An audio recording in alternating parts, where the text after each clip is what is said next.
మనకు అసలు తెలియదు. అలాగే మన లోపలికి పోయడం అంటే దాని లోపలికి వెళ్ళినాం కదా. ఇటీనండి, ఉల్లిగడ్డ లోపలికి వెళ్ళడం అంటే ఏంటి? లోపలికి ఎలా వెళ్తాం? కోస్తే పోతాం. అలాగే మనకి కోసులు అవసరం లేదు. మన లోపలికి మనం శ్వాసని తోని లోపలికి వెళ్ళాలి. ఈరోజు చాలా అద్భుతమైన సబ్జెక్ట్ మీకు అందించాలని నేను సిద్ధంగా ఉన్నాను. మీరు సిద్ధంగా ఉంటే ఒక్క పాయింట్ మిస్ కాదు. తలకాయలు అటు పోతే ఇటు పోతే మాత్రం మీరే వేస్ట్, నష్టపోయేది మీరే. మరి ఉల్లిగడ్డని కోస్తే ఉన్నట్టు మనకు తెలిసింది. మరి మనల్ని కొయ్యద్దు కాబట్టి మన లోపల అలా ఉంది అని తేలాలంటే ఫస్ట్ మన లోపలికి వెళ్ళాలి. మన లోపలికి వెళ్ళేదాన్ని ధ్యానము అంటారు. మనం ఏం చేస్తామంటే లోపలికి ఎప్పుడన్నా పోయినామా? ఇదంతా తెలకన్నా ముందు అంటే తెలిస్తేనే కదా పోయినాం. ఆ తెలియదు అని భూమి మీదకి ఈ MBBS ని పంపించింది. తెలది ఎవరికి తెలియదని చెప్పి మన అమ్మ నేర్పాలి, మన నాన్న నేర్పాలి, మన గురువు నేర్పాలి. వీళ్ళు ఎవరు నేర్పలేదు, కానీ వాళ్ళు నేర్చుకోవాలి. నేర్చుకోవాలని చెప్పే MBBS అనే గ్రంథాలని భూమి మీదకి పంపించుండు వ్యాస భగవానుడు, కృష్ణుడు, యోగులు అందరూ కూడా ప్రతి తల్లి నేర్చుకోవాలి. అందుకే మనకి పురాణాలలో చదవడం తక్కువ ఆడవాళ్ళకి అని చెప్పి కథల రూపంలో, నాటకాల రూపంలో ఆడవాళ్ళ వీధి వీధిలా స్టేజీలేసి నాటకాలు ఆడిండ్లమ్మ. బ్రహ్మం గారి గురించి, మహాభారతం గురించి, అన్నింటి గురించి మనం చిన్న ఉన్నప్పుడు, మనం పుట్టకన్నా ముందు అన్నింటి గురించి టీవీలు లేకుండే, రేడియోలు లేకుండే. అప్పుడు అదే దిక్కు ఉండే మనకి. దాన్ని యూత్ అందుకే పల పల పల పల మంది ఉంటుండే. అలా మనకి జ్ఞానబోధ చేయడానికి రాత్రిళ్ళు మనకి వాడవాడలా పెట్టింది. మరి MBBS అంటే ఏంటి? మనం నిన్నటి నుంచి మొన్నటి నుంచి చెప్పుకున్నాం. మనం చెప్పండి, ఎం అంటే ఏంటిది? Very good. ఎం అంటే ఏంటిది? MBBS అంటే డాక్టర్ కాదు. MBBS అంటే అది ప్రాపంచిక డాక్టర్. ఆధ్యాత్మికంగా MBBS అంటే ఏంటిదంటే భగవంతుడు భూమి మీదకి దించిండు MBBS ని. ఎం అంటే మహాభారతం. గట్టిగా చెప్పండి, మహాభారతం. ఎం అంటే మహాభారతం. ఎం అంటే మహాభారతం. ఇప్పటి నుంచి చెప్పండి, ఎం అంటే ఏంది? మహాభారతం. నేను ఎం నేర్చుకోవడానికి పోయినా. ఏడికి పోయినా? భూపత్పూర్కి. ఎందుకు పోయినా అంటే నేను బి నేర్చుకోవడానికి పోయినా, భగవద్గీత నేర్చుకోవడానికి పోయినా. ఇంకో బి అంటే ఏంటి? ఫస్ట్ ఎం అంటే మహాభారతం, బి అంటే భగవద్గీత. చెప్పండి, బి అంటే భగవద్గీత, బి అంటే భగవద్గీత. Very good. ఇంకో బి అంటే భాగవతం, బి అంటే భాగవతం, బి అంటే భాగవతం. మరి ఎస్ లాస్ట్ కి సంపూర్ణ. వెరీ గుడ్, గుర్తుంది.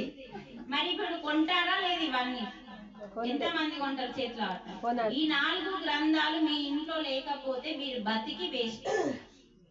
ఎందుకు ఇంత గట్టిగా చెప్తున్నానంటే ఎప్పుడు చూసినా నా బతికిట్లు ఎందుకు పాడైంది అని మీరు ఏడుస్తున్నారు కదా.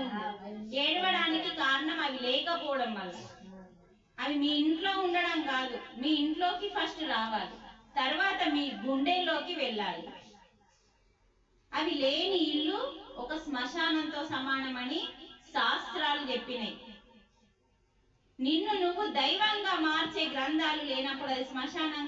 శ్మశానం ఏమన్నా చెండాలం కాదండి. మళ్ళీ శ్మశానం అంటే ఇంకా గొప్పది. ఎందుకంటే అక్కడ ఎవరు ఉంటారు? శివయ్య, సాక్షాత్తు. దాన్ని చూస్తే భయం పట్టకండి, అక్కడ కూడా ధ్యానం చేయొచ్చు మనం. అంత శక్తి ఉంటది అక్కడ. ఏది తప్పు కాదు, మన భావమే తప్పు. అబ్బో శ్మశానంలో దయ్యం ఉన్నట్టు ఉంటది, శ్మశానంలో దైవం ఉంది అనుకుంటే దైవం ఉంటది. అంతా మన నెత్తిలోనే ఉందండి. చెప్పాను కదా నిన్న పిల్లి గురించి. పిల్లి కనబడితే అపశకునం అని మీరు తీసేయండి. మీరు ఒక్కసారి ప్రాక్టికల్ చేయండి. నేను సిద్ధంగా ఉన్నాను మీకు చెప్పటానికి. ఎందుకంటే నా జీవితంలో ఈ భగవద్గీతని చదివిన తర్వాత ప్రతిదీ ప్రాక్టికల్. ఎందుకంటే ఇది నాకు అసలు తెలియదు, నాకు ఎవరు నేర్పలేదు. చదివిన తర్వాత కొంచెం అర్థమైంది. ప్రాక్టికల్ చేస్తూ నేను అందరికీ పంచుతున్నాను కాబట్టి ఆ ప్రాక్టికల్ ఫస్ట్ నేను అనుభవమే జ్ఞానంగా తీసుకొని ఫోటోలతో సహా ఉంచుకొని నేను అందరికీ జ్ఞానాన్ని, ఎవరు భయపడద్దు, భయపడితే నాశనమే, మన జీవితం అంతా ముగిసిపోయినట్టే. భయమే పెద్ద శత్రువు. మనకు కావాల్సింది ఎవరు అంటే ధైర్య లక్ష్మి. మన లోపల అమ్మ ఫోటోలో చూస్తారు మీరు అందరు అష్టలక్ష్మిలని, ఆ అష్టలక్ష్మిలు ఫోటోలో కాదండి, మీ లోపల చూడండి. పత్రిసారి చెప్పిండు 1+4+8 అని చెప్పిండు. ఒకటంటే ధ్యానము, అంటే సాక్షాత్తు ఆది పరాశక్తి, అంటే ప్రపంచం అంతటా నిండి ఉన్న శక్తి పేరే ఆది పరాశక్తి.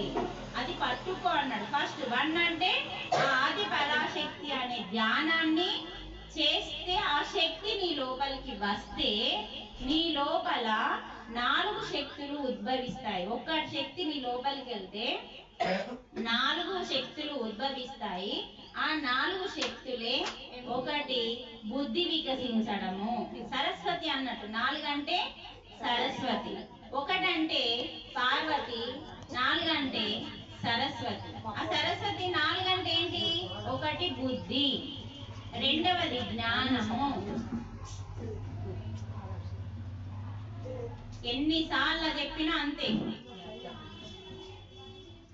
3వది మన లోపల ఉన్న టాలెంట్. ఇప్పుడు నా భర్త ఏం చేసిండు మీకు చెప్పిన ఫస్ట్ రోజు, పత్రిసారు ఆయనను బయటకు తీసుకుపోయి 11 రోజులు ఆయన ఊరంతా దింపి రాష్ట్రాలన్నీ దింపి ఆయన అంటే ఏంటిదో పత్రిసారు అంటే ఏంటిదో మా ఆయనకి చూపిస్తే తప్ప మా ఆయన నన్ను బయటకు పంపడానికి సిద్ధంగా లేకుండే. మరి నాలో ఉన్న టాలెంట్ని ఫస్ట్ గుర్తించింది పత్రిసారు. తర్వాత నా భర్తకి తెలాలన్న ఉద్దేశంతో నా భర్తని 11 రోజులు బయటకు తీసుకెళ్ళి. చూడండి మన గురువు ఎట్లా అంటే ఎవరు ఎక్కడ ఆగిపోవద్దు అని చెప్పి, మా ఆయనకి తన గురించి అర్థమై నా గురించి అర్థం కావాలని చెప్పి నోటితోని కాకుండా ఎంబడ దింపుకొని చూయించింది. ఆ రోజు నా భర్తకు అర్థమైంది పత్రిసార్ అంటే ఏంటిది, నాలో ఉన్న టాలెంట్ గుర్తించి నన్ను బయటకు పంపడానికి కారణమైంది. నాలో ఉన్న టాలెంట్ అంటే నాలో ఉన్న కళ ఏంటిదంటే ఏదైనా కానీ ధ్యానం గురించి వివరంగా కొత్తగా వచ్చిన వాళ్ళు పాతగా వచ్చిన వాళ్ళు అందరికీ అర్థమయ్యే రీతిలో వాళ్ళ నెత్తిలో కూసుండబెట్టేలాగా చెప్పే టాలెంట్ నా లోపల ఉంది అని సారు ఫస్ట్ గుర్తించి మళ్ళీ మా ఆయన కంట పెట్టిండు. మా ఆయన గుర్తించి నాకు ఎంకరేజ్ చేస్తూ నన్ను బయట, అది దాన్ని టాలెంట్ అంటారు. అంటే మనలో ఉన్న ఒక కళ. కొందరికి ముగ్గులు వేయడం చాలా అద్భుతంగా వస్తాయి, మనకి ఏ రాదు, కానీ అక్కడ మనం బాధపడద్దు. ఆమె టాలెంట్, కానీ నీ లోపల ఇంకొక టాలెంట్ ఉంటుంది. నీకు పాటలు పాడడం అద్భుతంగా వస్తుంది, నీకు పాటలు రాయడం అద్భుతంగా వస్తుంది, నాకు మాట్లాడడం అంటే ఒకరి టాలెంట్ చూసి మనం బాధపడుతున్నాము అంటే మనం ఎప్పటికీ ఎదగము. ఒకరి టాలెంట్ ఓ సూపర్ అని వాళ్ళని మెచ్చుకొని మనలో ఉన్న టాలెంట్ ని ఎవరు బయటకు తీస్తారంటే ధ్యానము. అర్థమైందా? ఫస్ట్ బుద్ధి వికసిస్తుంది. ఆది పరాశక్తి అనే ధ్యానాన్ని పట్టుకుంటే మనలో ఉన్న బుద్ధి వికసించి 2వది జ్ఞానం వస్తుంది, ఆత్మ జ్ఞానం వస్తుంది. 3వది నీలో ఉన్న గొప్పతనము, నీలో ఉన్న టాలెంట్ బయటకు వస్తుంది. 4వది నీకు చదవడం కూడా వస్తుంది, బడికి పోవాల్సిన అవసరమే లేకుండా. నేను మా ఊరి దగ్గర ఆదిలాబాద్ దగ్గర ఒక గ్రామం ఉందండి, ఆమెకి ఎంత శ్రద్ధ అంటే భగవద్గీత నా దగ్గరికి రాకన్నా ముందు నా దగ్గరికి రామకోట వచ్చింది. నాకు అసలు నేను బడికి వెళ్ళలేదు, నాకు రాయడం రాదు, అయినా కూడా నేను రామకోటి రాస్తాను అని అనుకొని రాముణ్ణి ఆహ్వానించి రాయడం మొదలు పెట్టిందట అండి. ఆమెకి రాయడం రాదు, బడికి పోలే, ఏమీ రాదు. అంతే రాముణ్ణి పిలిచిందట, నేను రామకోటి రాయాల రామ, నువ్వు రా అని పిలిచి రామకోటి రాయడం బడికోని ఆమె నేర్చుకొని రాసిందంటే పరమాత్మ ఎక్కడున్నాడు, మనం పిలిస్తే వచ్చేటట్టుగా మన అందుబాటులోనే ఆ నిరంతరము మన దగ్గరనే ఉండి ఆమె రామకోటి రాసిందండి. రామకోటి రాసిన తర్వాత కొన్ని రోజుల తర్వాత నేను పరిచయం అయితే భగవద్గీత నా దగ్గర కొనుక్కొని, ఇగో నాకు శ్లోకాలు నేను చదవడం స్కూల్కి వెళ్ళకుండా నాకు చదవస్తుందని చెప్పి వాళ్ళ అమ్మకి వాళ్ళ నాన్నకి నాకు ఊరోళ్ళందరికీ ఇక్కడ స్టేజ్ మీద నిలబడి చదివి వినిపించింది. అంటే ధ్యానం చేస్తే చదువు కూడా వస్తుంది అని ఆమె నిరూపించి చూపించింది. ప్రతిసారి చెప్తాడు మనకి ఇవన్నీ. ధ్యానము అనేది ఒకటి, 1 ప్లస్ ఒక ధ్యానం చేస్తే 4 గిఫ్ట్లు వస్తాయి. ఒకటి చదువు, రెండవది టాలెంట్, మూడవది జ్ఞానము, 4వది బుద్ధి వికసిస్తుంది అని చెప్పిండు. మరి 4 మనకు వచ్చినప్పుడు అష్ట సిద్ధులు వస్తాయట. అష్ట సిద్ధులు అంటే అష్ట లక్ష్ముల శక్తులు మన లోపల మన లోపలనే మొత్తం ఉందండి. మనమేమో బయట వెతుకుతున్నాము. బయట ఎన్ని రోజులైతే వెతుకుతామో మనము ఎప్పుడు మనం మోక్షం పొందము. ఎందుకంటే బ్రహ్మ జ్ఞానము, ఆత్మ జ్ఞానము సంబంధించిన ప్రతిదీ నీ అంతరంగంలోనే నీకు పరమాత్మని నీ లోపల ఉన్నప్పుడు పరమాత్మ జ్ఞానం నీ లోపల ఉండదా? ఎంతమందికి నమ్మకం ఉంది నా లోపల దేవుడు ఉన్నాడన్న వాళ్ళు చేతులు ఆవటం, నమ్మకం లేని వాళ్ళు చేతులు ఆవటం, దానికి ఆన్సర్ కూడా ఇస్తుంది. నమ్మకం ఉందా అమ్మాయి, నీకు నమ్మకం ఉందా నీ లోపల దేవుడు ఉన్నాడని? ఉన్నోళ్ళు చేతి మీది మొత్తం లావటండి. లేకపోతే ఇంకా మేడం మాకు లేదు నమ్మకము, ఒకసారి ప్రూవ్ చేయండి అని చెప్పండి. అంటే ఇప్పుడు అటు ఇటు కానోళ్ళు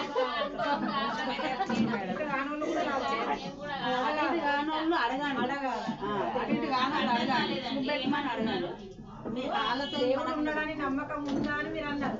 నేను దేవుడు ఉన్నాడని నమ్మకం లేదు, నీ లోపల ఉన్నాడు. కొందరికి ఉన్నాడు అని ఉంటది, కొందరు కాదు. అదే ఉన్నవాళ్ళు నాకు నమ్మకం ఉంది, సత్యం తెలుసుకున్న చేతులు ఆడాలి. తెలియకపోతే మనం మీరు తెలుసుకోవాలి. అందరు మాట్లాడద్దండి, మీ అందరు మాట్లాడమని చెప్పిందా? మనం చేయమని అర్థం చెయ్యం, అర్థమనే చేస్తాం. నమ్మకము ఎలా కుదురుతాయి?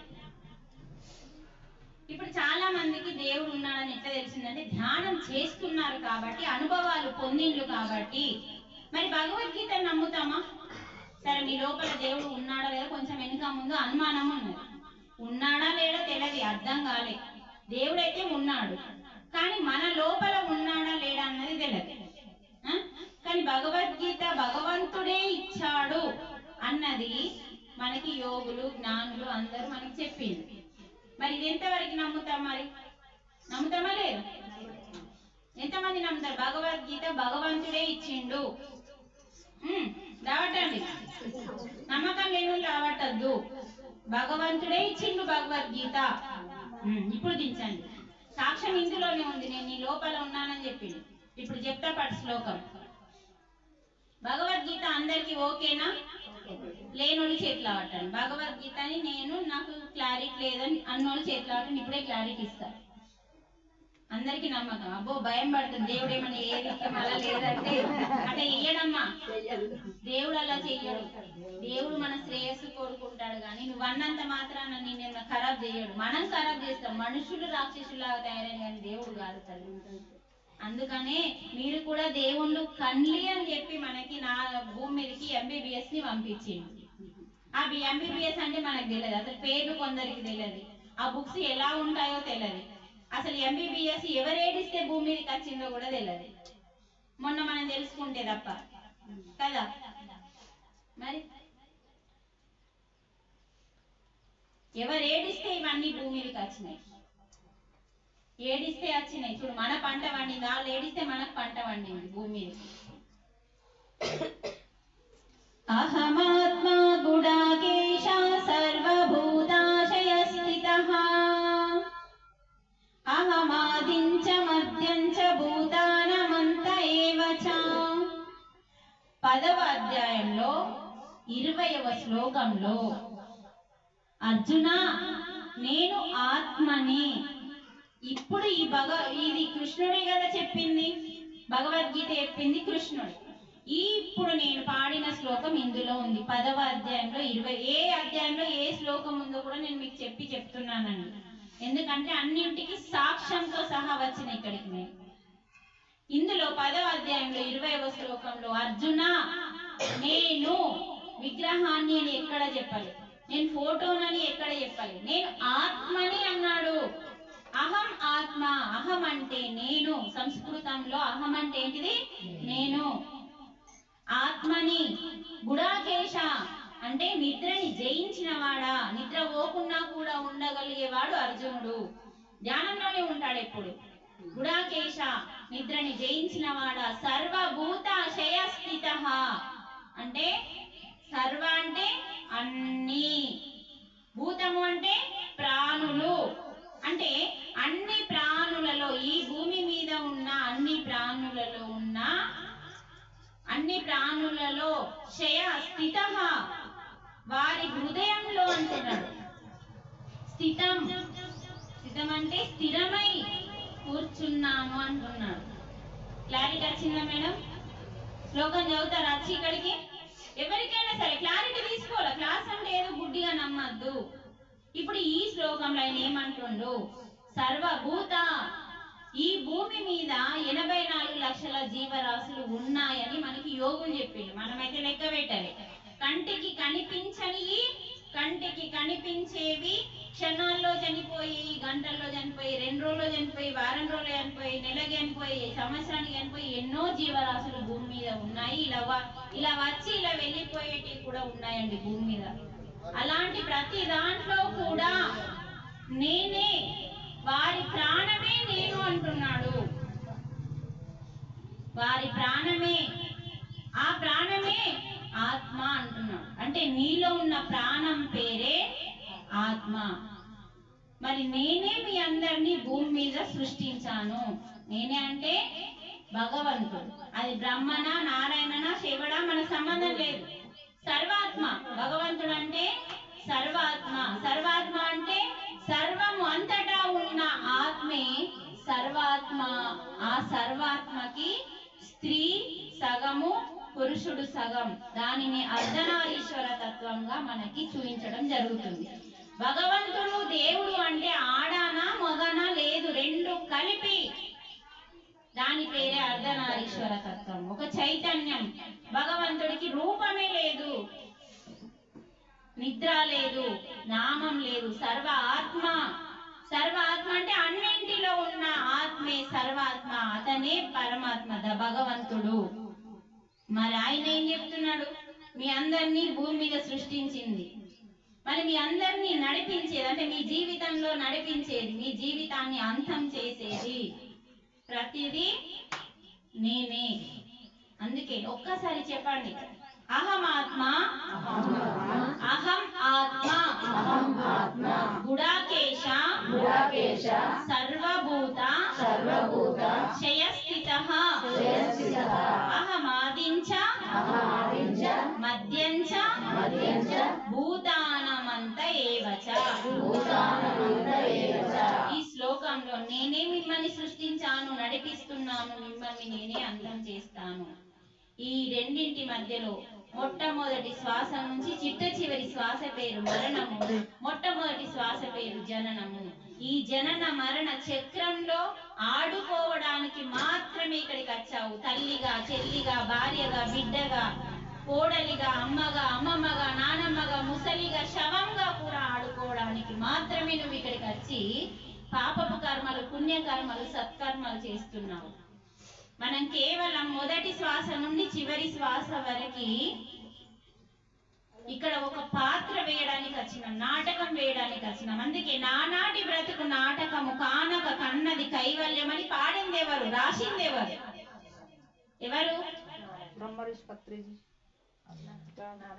నానాటి బ్రతుకు నాటకము కానక కన్నది కైవల్యము అన్నమయ్య. నిన్ననే చెప్పిన, ఇలా మింగేసింది. మింగుండి ఇక ఉంచుకోండి. నానాటి బ్రతుకు నాటకము, నానాటి బ్రతుకు నాటకము.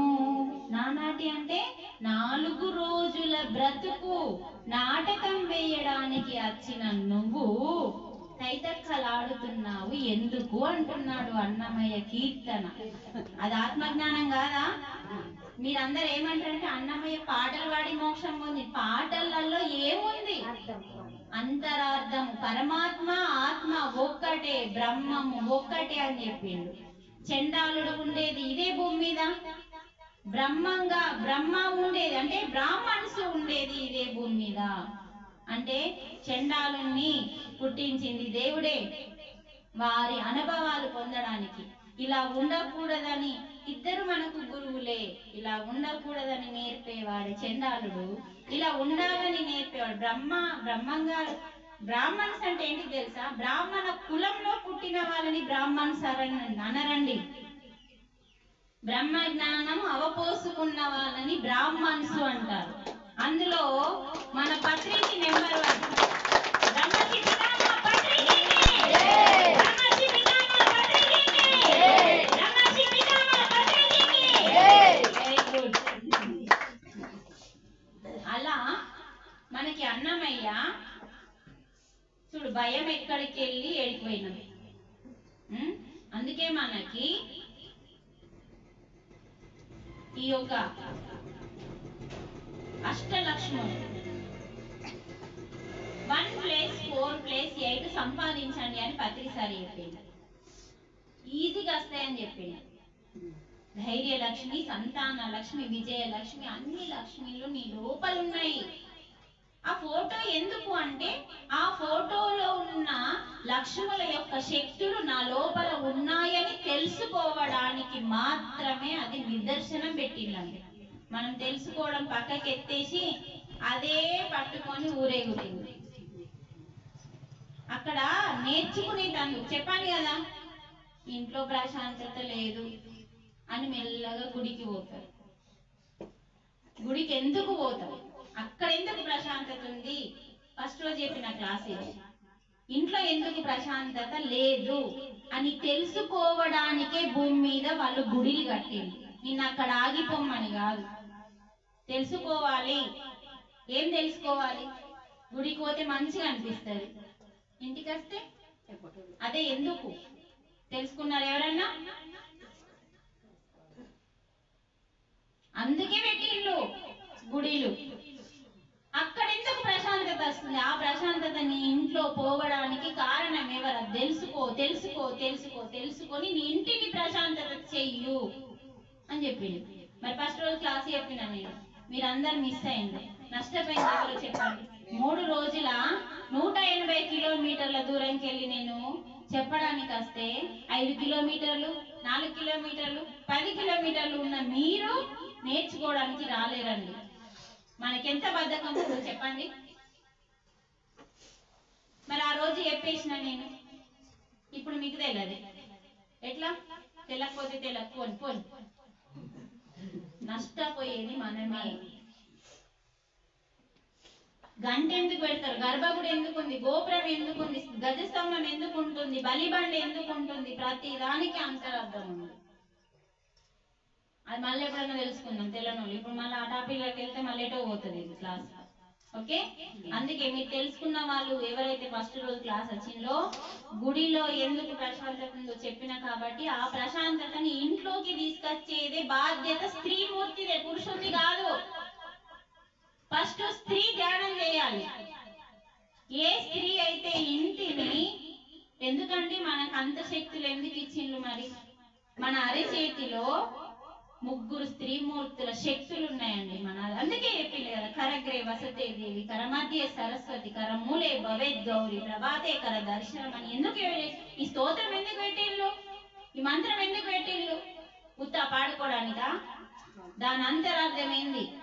నీ ఏళ్ళు మూలల్లో, ఏళ్ళు చివర్లో, అరిచేతిలో 3 దేవతలు నీ చేతిలోనే ఉన్నారు. వారి శక్తి నీ అరిచేతిలో ఉంది. ఈ అరిచేతితో గరిట పట్టి వంట చేస్తే అమృతంగా మార్చు అని మనకి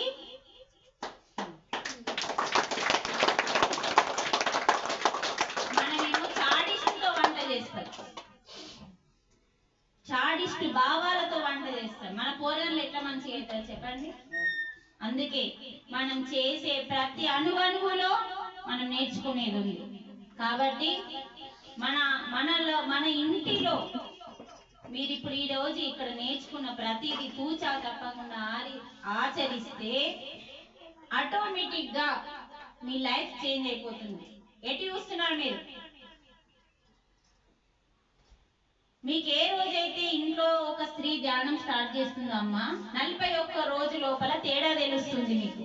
ఒక చీర అంది లేకపోతే అక్కడ అర్థమవుతుందా? అక్కడ ఉంది మేడం. వింటున్నారా? ఏ స్త్రీ అయితే ఇంట్లో ధ్యానం మొదలు పెడుతుందో వాళ్ళ ఇంట్లో దోషాలు ఉండవండి. వాళ్ళ ఇంట్లో ఈ ఏమంటాం వాస్తు అంటాం కదా, అవన్నీ ఎగిరిపోతాయి. అర్థమవుతుందా? అందుకని మన ఇంట్లో ఫస్ట్ మనం ధ్యానం చేస్తే మన ఇంటి ఆయన మారుతాడు. నేను ధ్యానం చేస్తున్నా నువ్వు మారు అని చెప్పకండి, చెప్పే పద్ధతిలో చెప్పండి. నువ్వు చేస్తున్నావని ఆయన ఎందుకు చేయాలో చెప్పండి. అసలు చెప్పే పద్ధతి నేర్చుకోమన్నాడు పత్రి సార్. సార్ ఏం చేసిండంటే ధ్యానంలోకి వచ్చిండు, భార్యకి చెప్పిండు, అమ్మకి చెప్పిండు, మన అమ్మకి ధ్యానం చేయమని. ఆమె చెయ్యలే, నాకు నచ్చలే, నాకు ఇష్టం లేదు, నేను చెయ్యలేను. ఎందుకంటే ఆమె ఆయన ద్వారా ధ్యానంలోకి రావడానికి తెచ్చుకోలే. మరి ఎవరి ద్వారా వచ్చింది అంటే ఆమె తమ్ముని ద్వారా ధ్యానంలోకి వచ్చింది. మరి ఆయన తమ్ముడు ఆమె తమ్ముడు సారు ద్వారా ధ్యానంలోకి వచ్చి సార్ అంటే మన గురువు అంటే ఏంటిదో తెలుసుకొని అప్పుడు అక్కకి జ్ఞానబోధ చేసిండు తమ్ముడు. అందుకనే మనం ఎవరి మీద ఎక్కువ రాపిడి చెయ్యొద్దు. చేయమని నేను మిమ్మల్ని రాపిడి చేస్తలే, జ్ఞానబోధ చేస్తున్నా. నేను మీకు ఇక్కడ యజ్ఞం చేస్తున్నా. నేను చెప్పిన నిన్న ఒక శ్లోకంలో మనకేం చెప్పిండు, యజ్ఞం అంటే ఏంటిదని అడిగిండు. 2 కర్మలు ఉంటాయి. ఒకటి ప్రాపంచిక కర్మ, మన కోసం చేసుకునే కర్మ ఒకటి ఉంటుంది, లోకం కోసం చేసే కర్మ ఒకటి ఉంటుంది. లోకం కోసం చేసే కర్మ పేరే ఈ యజ్ఞము. అంటే ఇక్కడ ఏం జరుగుతుంది? యజ్ఞం జరుగుతుంది. యజ్ఞము అంటే లోకం కోసం, లోకంలో ఉన్న ప్రతి జీవి దుఃఖంతో ఉన్నారు. దుఃఖంతో ఉన్న వాళ్ళందరినీ దుఃఖ రాహిత్యం వైపు తీసుకెళ్లడమే లోక కళ్యాణం. దానిని యజ్ఞము అంటారు, జ్ఞాన యజ్ఞము అంటారు. యజ్ఞం అంటే కట్టెలు పెట్టి మంట పెట్టి పొగ, అది కాదు, అది హోమం అండి. హోమానికి యజ్ఞానికి చాలా డిఫరెంట్ ఉంటదండి. ఇక్కడ మామూలు మనిషిని పరమాత్మగా మార్చే యజ్ఞం జరుగుతుంది. హోమం అంటే ఏంటిదంటే దేవతలకి మిగతా రాశులకి ఆహారం అందుతుంది. హోమం అంటే ఏంటిదంటే దేవుళ్ళు అనే వాళ్ళు ఉన్నారు కదా, నవగ్రహాలు, స్వర్గలోకంలో ఉండే దేవుళ్ళందరికీ హోమం ద్వారా ఆహారం వెళ్తుంది వాళ్ళకి. అందుకే హోమాలు చేస్తారు. ఆ హోమాలు చేసి వాళ్ళకి నచ్చిన కోరికను ఆ దేవుళ్ళని అడుగుతారు. యజ్ఞం అలా కాదండి. జ్ఞాన యజ్ఞం ఏంటిదంటే మనిషికి జ్ఞానం అందిస్తే తన ఉన్న చోటు నుంచే జ్ఞానాన్ని నేర్చుకొని ఆత్మగా పరమాత్మగా ఎదగడానికి ఈ యజ్ఞాలు జరుగుతున్నాయి.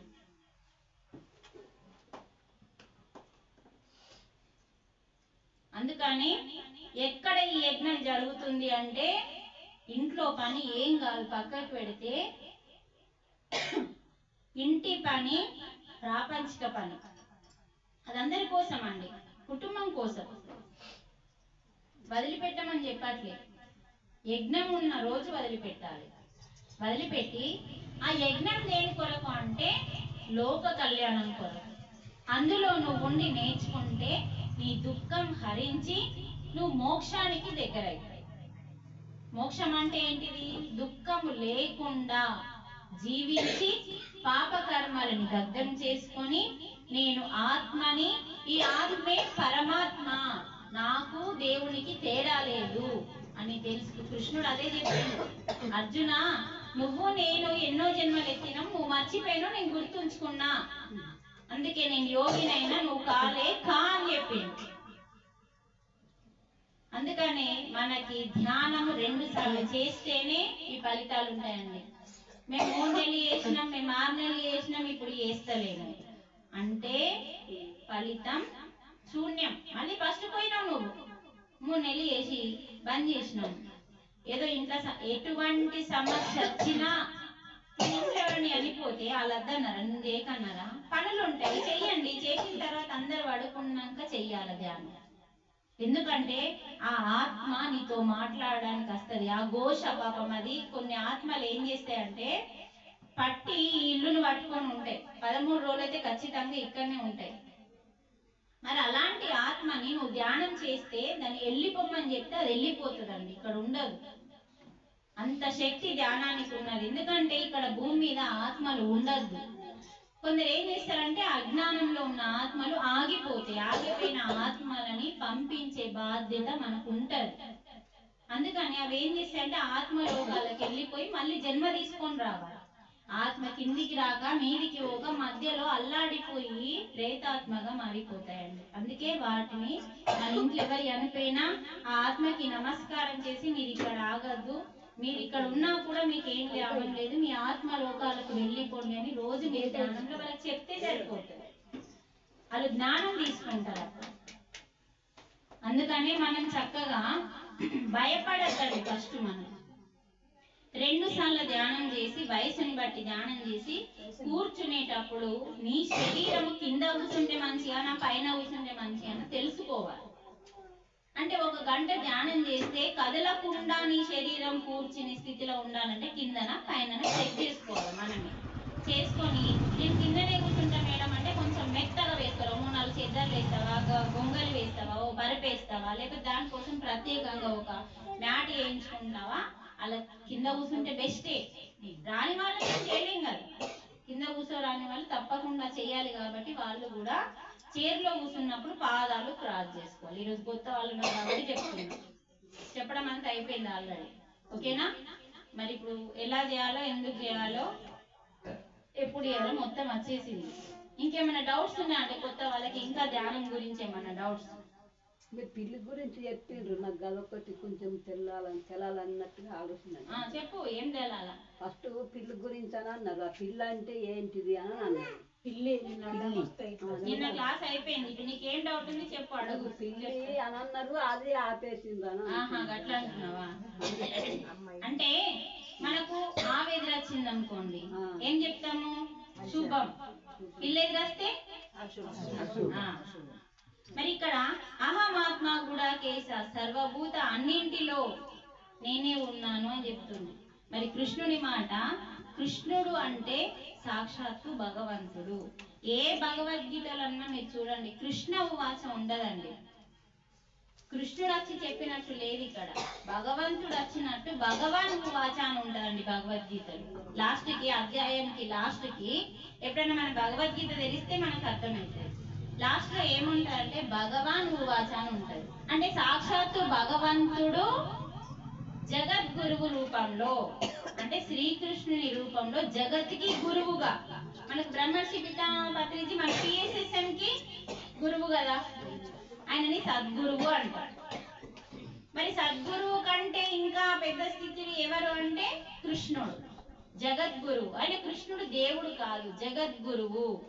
అంటే ఆయన సాక్షాత్తు నారాయణుడు పరమాత్మనే సాక్షాత్తు గురువుగా భూమి మీదకి దిగచ్చిండండి ద్వాపర యుగంలో.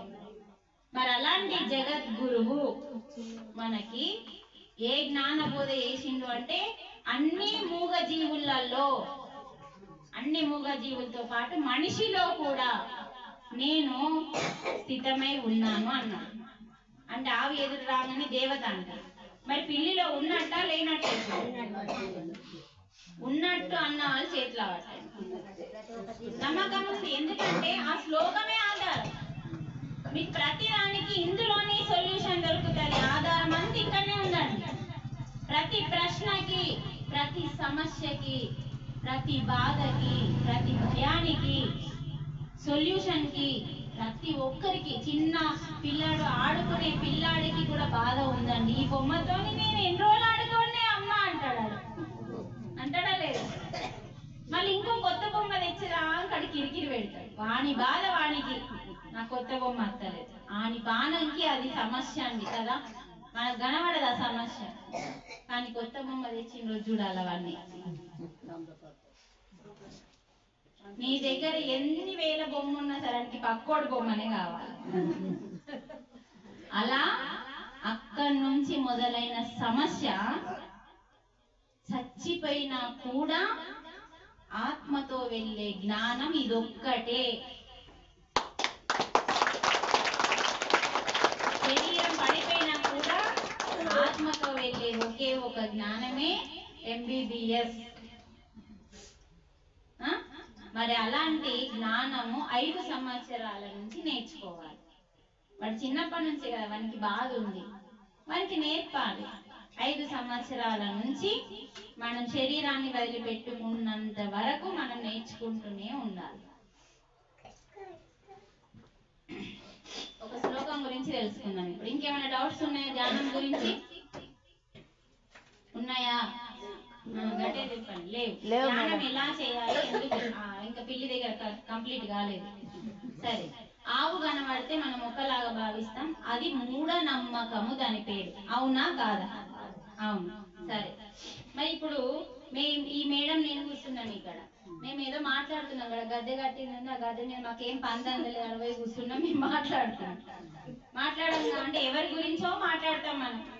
మాట్లాడేటప్పుడు ఏదో ఒకటి అంటారు, తుమ్మినాం అనుకో, లేకపోతే బల్లే కిచకిచ్ అన్నది అనుకో, అవి సత్యం అంట కదా.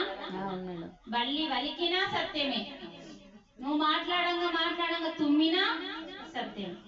ఇది సత్యమైనది. అదే మనం ఎటన్నా బయటకు మన ఇద్దరం కలిసి బయటకు అడుగు పెడుతున్నాము అనగానే తుస్సుమని వాళ్ళని తుమ్మిండ్రు,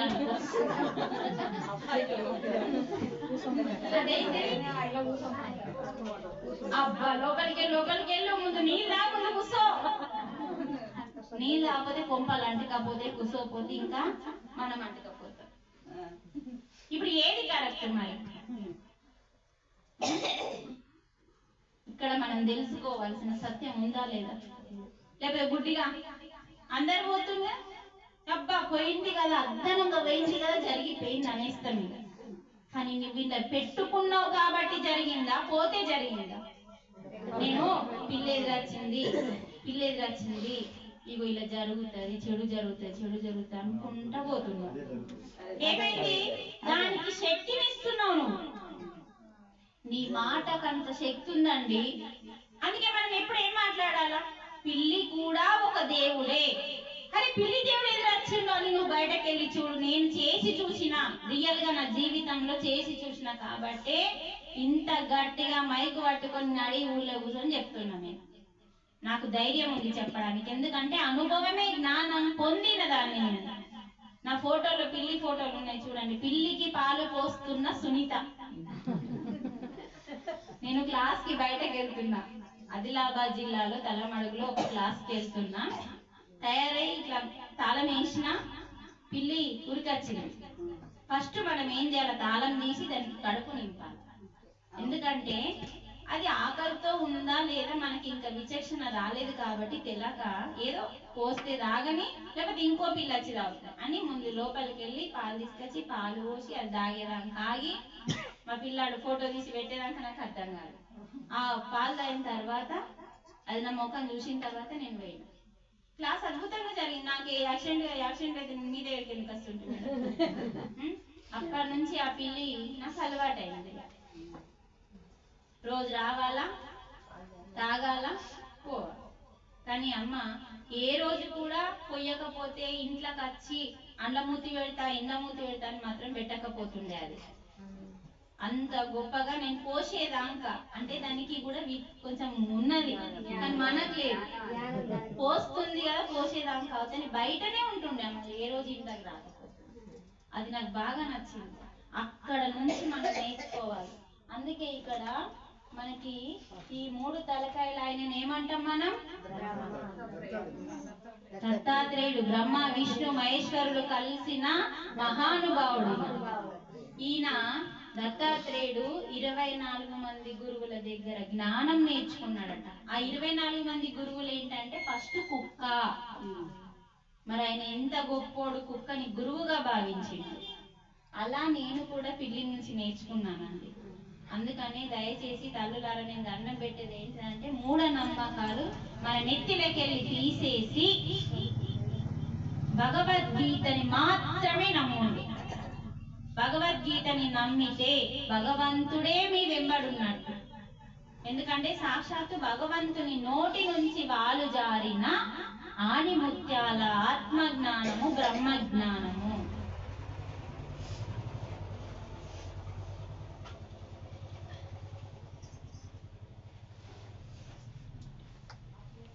అర్థమైందా? పిల్లి గోల పోయిందా? ఇంకేమన్నా డౌట్స్ ఉన్నాయా?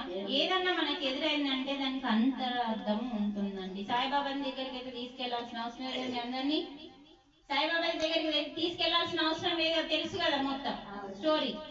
ఆకలి అయితే లక్ష్మి అంటే టకాటక రొట్టెలు తెస్తే వేసేసిండు. ఎందుకు వేసినామని అడిగితే సమాధానం చెప్పిండు. అది అందరికి తెలిసిన విషయం. తెలిసింది మనకు అక్కర్లు, తెలంగాణ తెలుసుకుందాం. ఓకే, ఇప్పుడు మనం కొంచెం ఇప్పటి వరకు ధ్యానము, జ్ఞానము, సిద్ధులు అన్ని సరస్వతి, పార్వతి అన్నిటి గురించి నేర్చుకున్నాం. ఇప్పుడు స్త్రీ అంటే ఏంటిదో నేర్చుకున్నాం ఫస్ట్.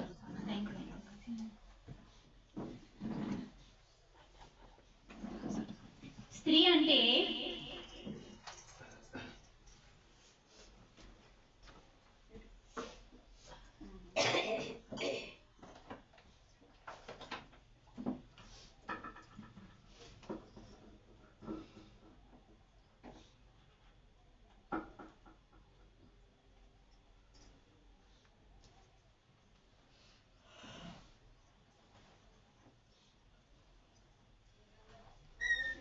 మీరు బద్దకస్తులు, అందుకే మీ గురించి చెప్తున్నా.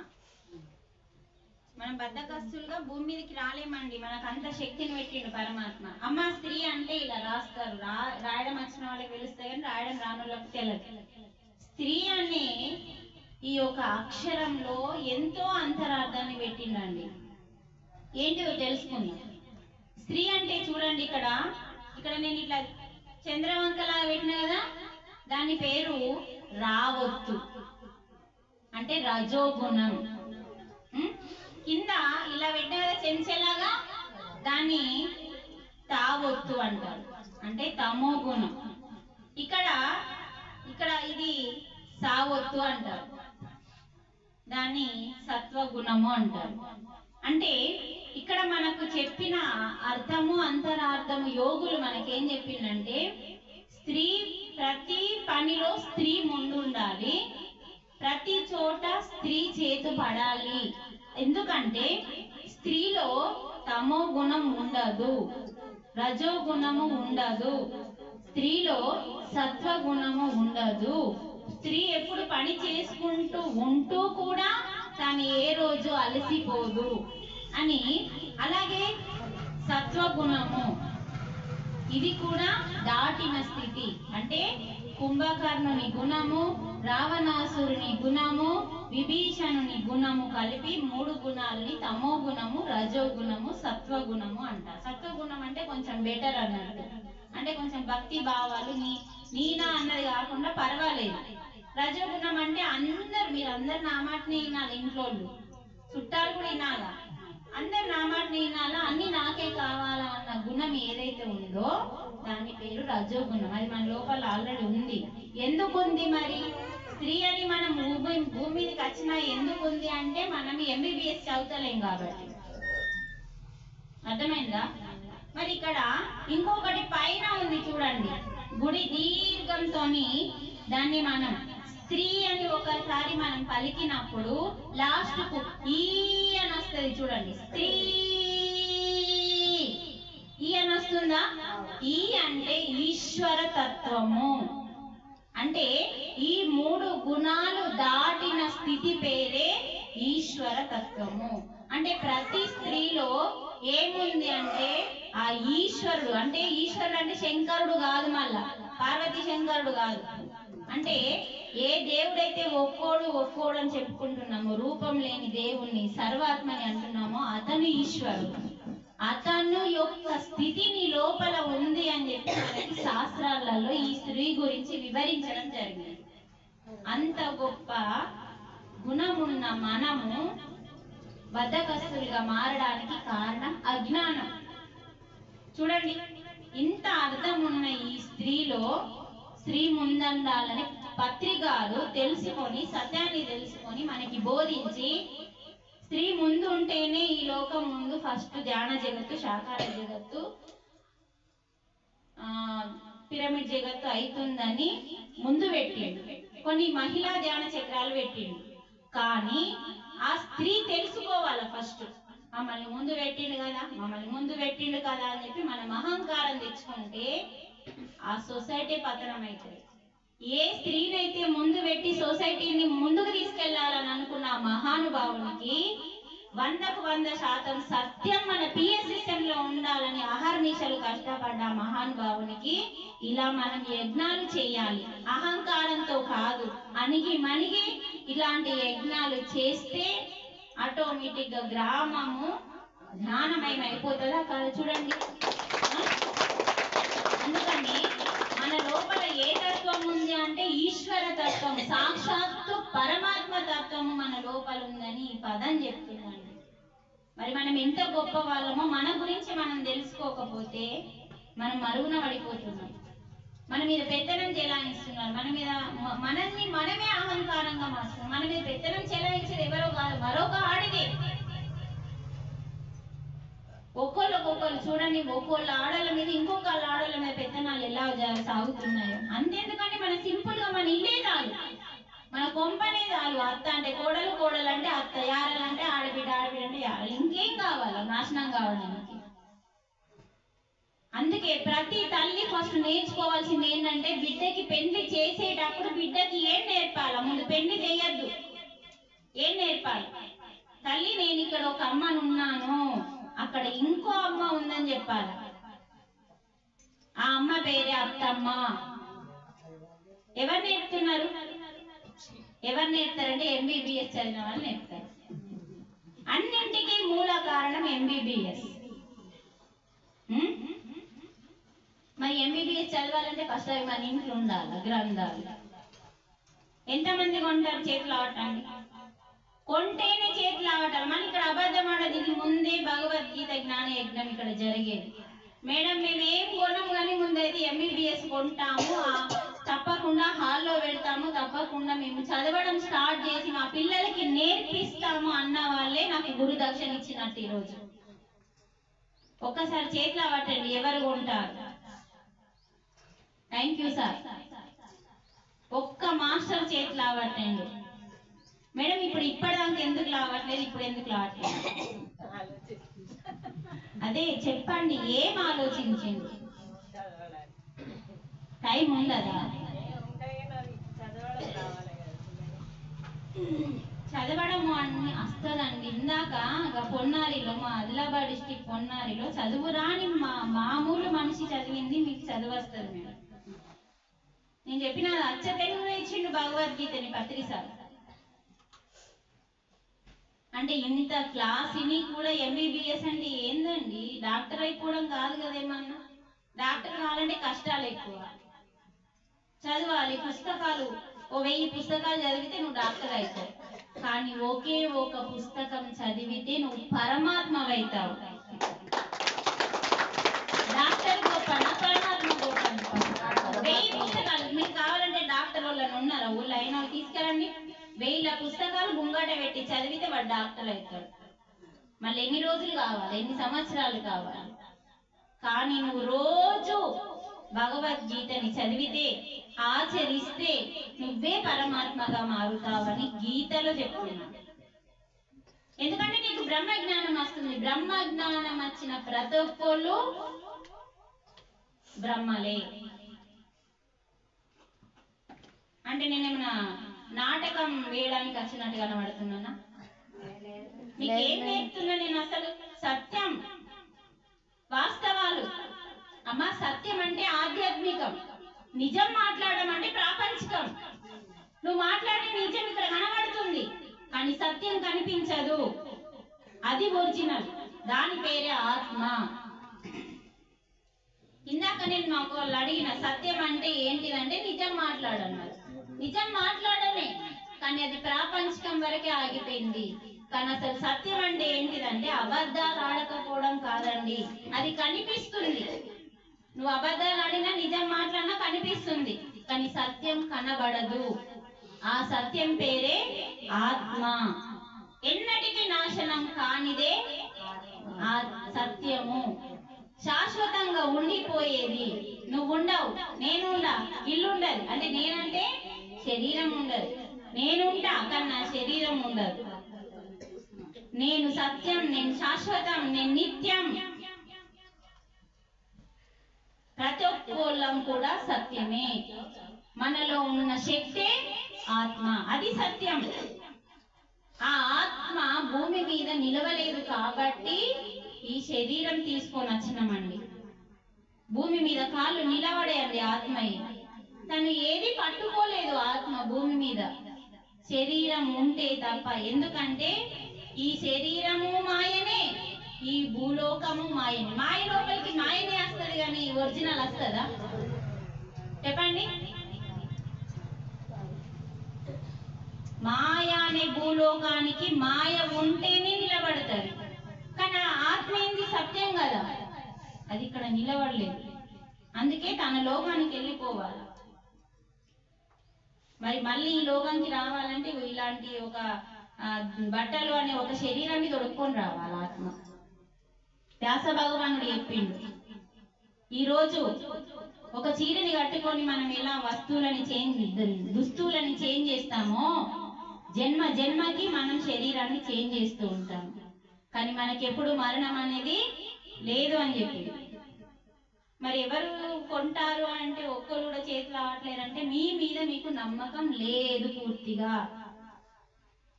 కొన్నా కూడా చదువుతామా లేదన్న భయమా?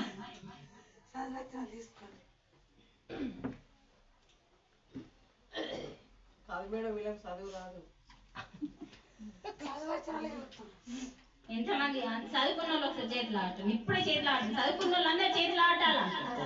నాకు చదువు వస్తుంది లేపండి, మంచిగా లేపండి. ఇంతమందికి చదువు వస్తుంది. చదువు రాని వాళ్ళు కూడా కొనాల. వినండి, చదువు రాని వాళ్ళు కూడా కొనాల. ఓళ్ళ కాలన్న మొక్కాల. చదివి ఆడికి వస్తుంది, నీకు వస్తుంది. ఇక్కడ శ్యామల మేడం ఉన్నది, చదువు రాదు, అన్నది రావు. అటువంటిది భగవద్గీత చదువుతుంది. Claps claps claps. పాటలు పాడతారు. లలిత సహస్రనామాలు, విష్ణు సహస్రనామాలు. అక్కడ చదువు రాదండి ఆమెకి. అక్కడనేమో నేను సాక్ష్యం లేకుండా ఎక్కడనో ఉన్న ఊర్లో గురించి ఆమె గురించి చెప్పింది. ఇక్కడైతే మనిషి సాక్ష్యంతో వచ్చింది. దీనికి 10 మందిని పట్టుకొని వచ్చింది ఈ రోజు ఆమె.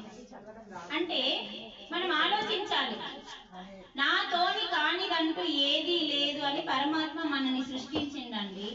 మనిషితోని కానిదంటూ ఏదీ లేదంట భూమి మీద. మనం ప్రాక్టికల్ చేసి చూడాలమ్మా, ప్రయత్నం చేయాలి. లేదు నేను చేస్తా, ఇక్కడ మేడం నాకు ఒక్కదన్నా చేతులు ఆవట్టింది, దానికి సంతోషం. పోయిన సంవత్సరం కూడా విన్నది క్లాస్ అని. ఈ రోజు ఏం రోజు? శ్రీరాముణ్ణి శ్రీరాముణ్ణి ప్రాణ ప్రతిష్ఠ చేసిన రోజు ఈ రోజు. జై శ్రీరామ్, జై శ్రీరామ్, జై శ్రీరామ్, జై శ్రీరామ్, జై శ్రీరామ్, జై శ్రీరామ్. ఈ రోజు అయోధ్యలో పోయిన సంవత్సరం ఇదే రోజు ఇదే డేట్ నాడు ప్రాణ ప్రతిష్ఠ చేసిన 22వ డేటు.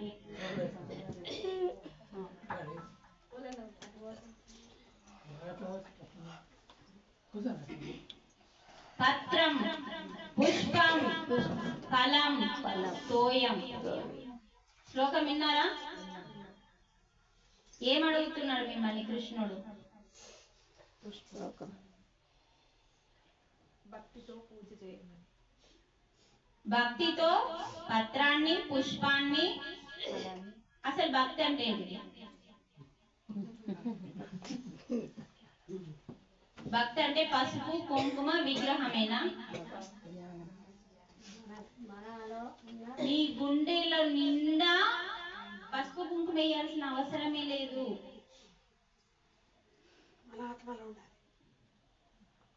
ఏ కోరిక కోరని భక్తి పేరే నిజమైన భక్తి. స్వస్వరూపానుసంధానం భక్తి స్వస్వరూపాను సస్వ అంటే స్వ అంటే సొంతము, స్వరూపము.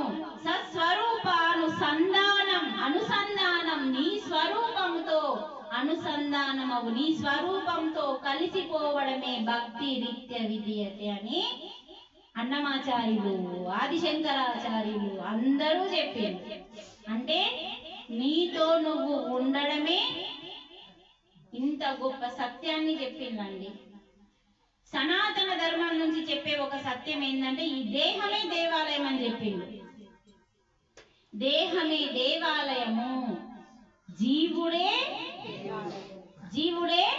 దేవుడు. మనమందరం ఎవరమండి?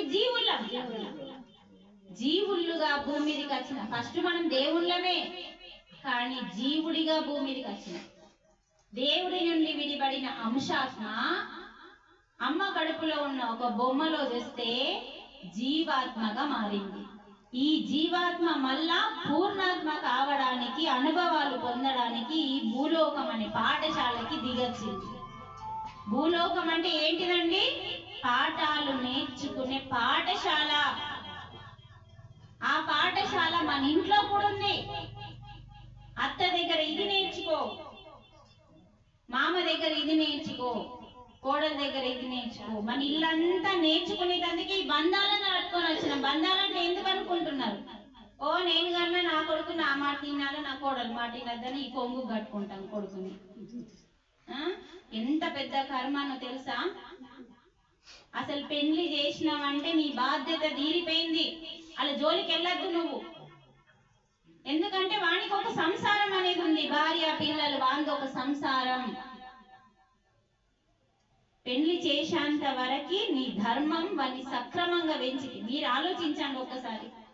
మనమే మన పుత్రుణ్ణి గాని కుమార్తెని గాని సక్రమంగా సరి అయిన దిశలో పెంచితే ఇక్కడ ఉన్నట్టుగా అక్కడ ఉండదా?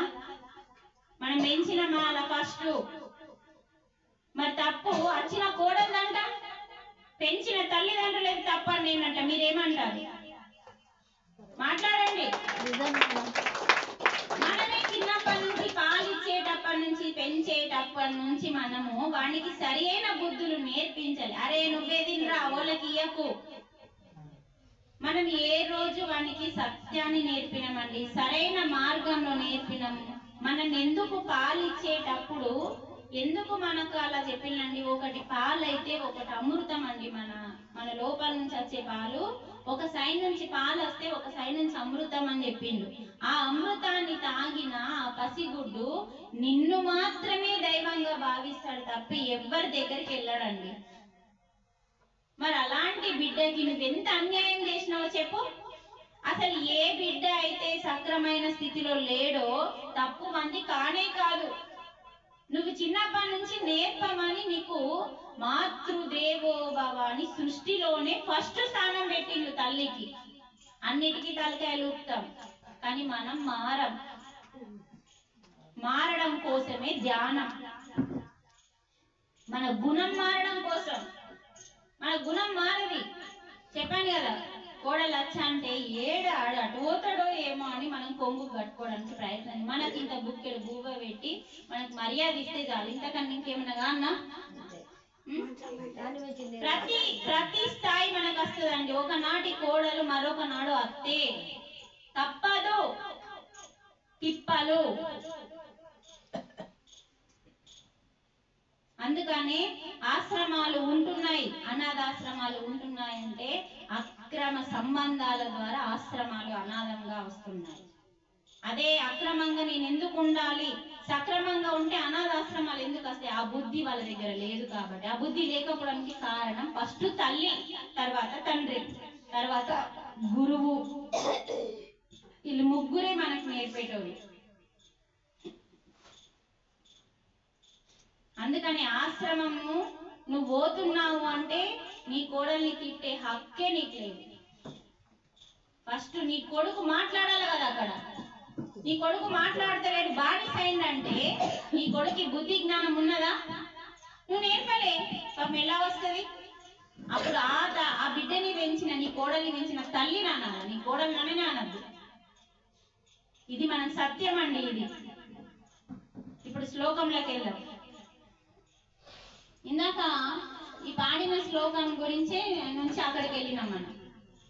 స్వస్వరూపానుసంధానం. మేడం భక్తి అంటే ఏంటిది? పసుపు కుంకుమ వేసి విగ్రహం ముందట పెట్టుకొని ఇంత చక్కెర పెట్టి వస్త్రం వేయడం కాదు. స్వస్వరూపానుసంధానం అంటే నిజమైన నీ స్వరూపం, నీ అంటే నువ్వెవరు అసలు తెలుసుకో. స్వస్వరూపానుసంధానం అంటే స్వ అంటే నీవు, నువ్వెవరు, శరీరానివా, మనస్సువా, బుద్ధివా, ఎవరు అంటే ఇవన్నీ నాశనం అయ్యేటియే. కానీ మూడింటిని నడిపే ఒక ఒరిజినల్ వజ్రం ఉంది, దాని పేరే ఆత్మ. అదే నేను, ఆ స్వరూపాన్ని నేను. ఆ స్వరూపానుతో అనుసంధానం 3 రోజుల నుంచి మనం ఇక్కడ చేస్తున్నాం కదమ్మా. ధ్యానం చేస్తున్నామా లేదా? అంటే మనతో మనం, మన ఆత్మతో మనం అనుసంధానం అవ్వడమే ధ్యానం. మరి ధ్యానం అవసరమా లేదా అసలు? ఎందుకంటే మనం మరుగున పడిపోయినాం, మనకు నేర్పలే. బుద్ధుడి కాలం నుంచి వస్తున్న ఈ ధ్యానము మధ్యలో ఎవరు ఏ గురువులు పట్టించుకోక మన దాకా తీసుకురాలి. అందుకే బుద్ధుడు దగ్గర ఉన్న ఆనందుడు బ్రహ్మర్షి పితామహ పత్రిజీ శరీరం లోపలికి వచ్చి జ్ఞాన బోధ చేయడానికి వచ్చిన ఆనందుడే మైత్రేయ బుద్ధుడే పత్రిజీ. ఆయన ఒప్పుకున్నాడు. పత్రిజీ శరీరంలో ఉన్న ఆత్మ ఒప్పుకుంటేనే ఆయన వెళ్ళిపోయిన తర్వాత పత్రిజీ శరీరంలో బుద్ధుని దగ్గర ఉన్న శిష్యుడు ఆనందుడు ఆయన ఎంటర్ అయ్యి, ఆయన సోల్ ఎంటర్ అయ్యి ఇంత ప్రపంచాన్ని సృష్టించి వెళ్ళిపోయింది ఆయన. ఎందుకంటే మరుగున పడిపోయింది, బుద్ధుని జ్ఞానం మరుగున పడిపోయింది. ప్రతి మనిషి జ్ఞానం తెచ్చుకోవాలంటే ధ్యానం చేయాలి, సత్యం తెలుసుకోవాలి. విగ్రహం ఎందుకంటే ఆ విగ్రహాన్ని చూసి ఆ విగ్రహంలో ఉన్న నిజమైన రూపం నీ లోపలే ఉన్నాడు. అది ప్రతిరూపం మాత్రమే. ఇప్పుడు నీ పిల్లాడు వస్తాడండి, నీకు కూడా ఒక విగ్రహం చేయించుకొని పెట్టుకొని నీకు అర్థమవుతుంది ఇది నువ్వు. నీది ఒక పక్కకు విగ్రహం చేయించుకుంటే ఈ విగ్రహం నీ బిడ్డలకి ఏమైనా చేసి పెడతారా? ఇది చేసి పెడుతుంది. ఈ ఒరిజినల్ శరీరంతో ప్రాణంతో ఉన్న ఈ అమ్మ చేసి పెడుతుంది, కానీ ఈ అమ్మ విగ్రహం ఏం చేసి పెట్టది. మరి ఒరిజినల్ ఈ అమ్మ నీ గుండెల్లోనే ఉన్నది కదా.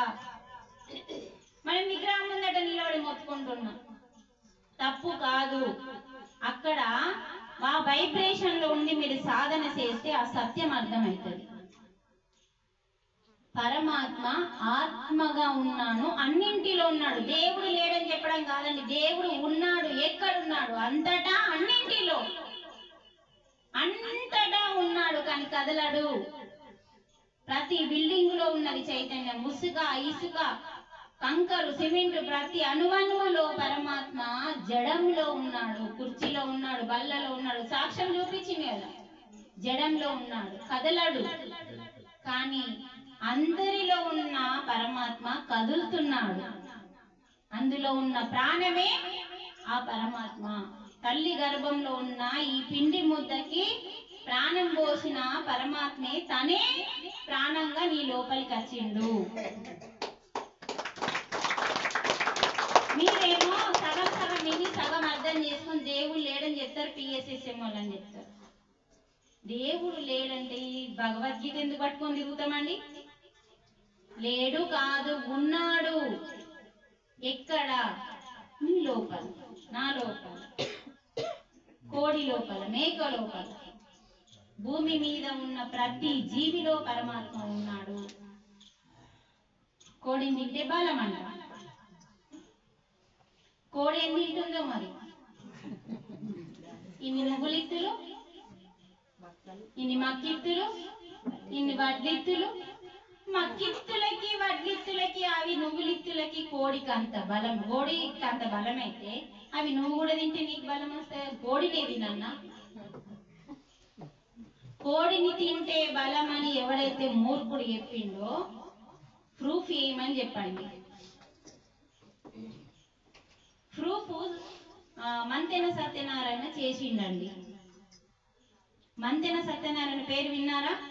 చూస్తాం మేడం, రోజు రాజుగారు అంటారు. ఆయన ప్రూఫ్ వేసిండు, శాస్త్రవేత్తలాగా అన్నింటికి ప్రూఫ్ సంపాదించిండు. లాస్ట్ స్టేజీ మాంసం వచ్చిందండి. ఫస్ట్ స్థానం మొలకలు, రెండవ స్థానం ఫ్రెష్ ఆకుకూరలు, మూడవ స్థానం పండ్లు, తాజా కూరగాయలు, తాజా ఆడిపోయినాయి కావు మళ్ళా. అలా తర్వాత మాంసం 0. మాంసకృత్తులు అన్నారు కానీ మాంసం అనలే. మాంసకృత్తులు పిండి పదార్థాలలో, మొలకలలో, ఆకుకూరలలో పుష్కలంగా ఉంటాయండి. మాంసకృత్తులు అంటే ప్రోటీన్స్. మాంసకృత్తులు అంటే మాంసం మాంసం మాంసం అనుకున్నారు పిచ్చోళ్ళు. ప్రోటీన్స్ అంటే మన శరీరానికి C vitamin, D vitamin, A vitamin, E vitamin, అన్ని విటమిన్లు కావాలి. అన్ని విటమిన్లే ప్రోటీన్స్. కాబట్టి ఏ విటమిన్ కావాలన్నా సూర్యుడిని లేచి చూడాల, అన్ని విటమిన్లు అందులోకి వెళ్ళి వస్తాయి. కానీ మనం సూర్యుడిని చూడం. ప్రత్యక్ష దైవం.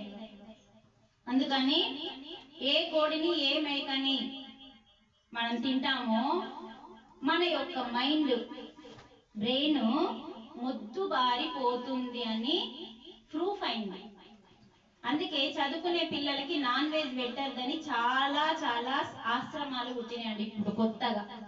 వాళ్ళు నాన్ వెజ్ పెట్టరు.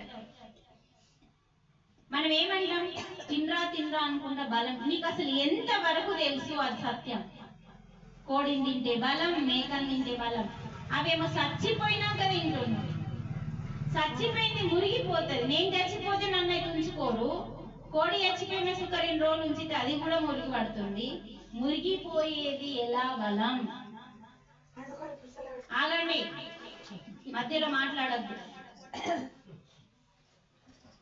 మనము ఈ పూట పొద్దునండిన ఫుడ్ రాత్రికే తినడానికి పనికి రాదని సంపూర్ణ రామాయణంలో ఉంది.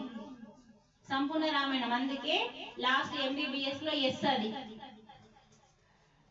సంపూర్ణ రామాయణంలో జనక మహారాజు భార్య చెప్తుంది, సీతాదేవికి పాఠాలు నేర్పిస్తుంది భోజనం ద్వారా. ఇప్పుడు పొద్దున వండిన ఫుడ్ లో రాత్రికి తినడానికి పనికిరాదు. మరి చచ్చిపోయిన శవం ఎలా పనికి వస్తుందండి? మీరు ఇన్ని రోజులు బ్రతికిన జీవితం ఒక ఎత్తైతే ఈ 3 రోజుల యజ్ఞం నుంచి బ్రతికే జీవితం ఇంకోలాగా మార్చుకోండి. ఎందుకంటే మేమెవ్వరము ఎవరి జీవితాన్ని మార్చలేము. అందుకే ఉద్ధరేదాత్మనాత్మానం అన్నాడు భగవానుడు.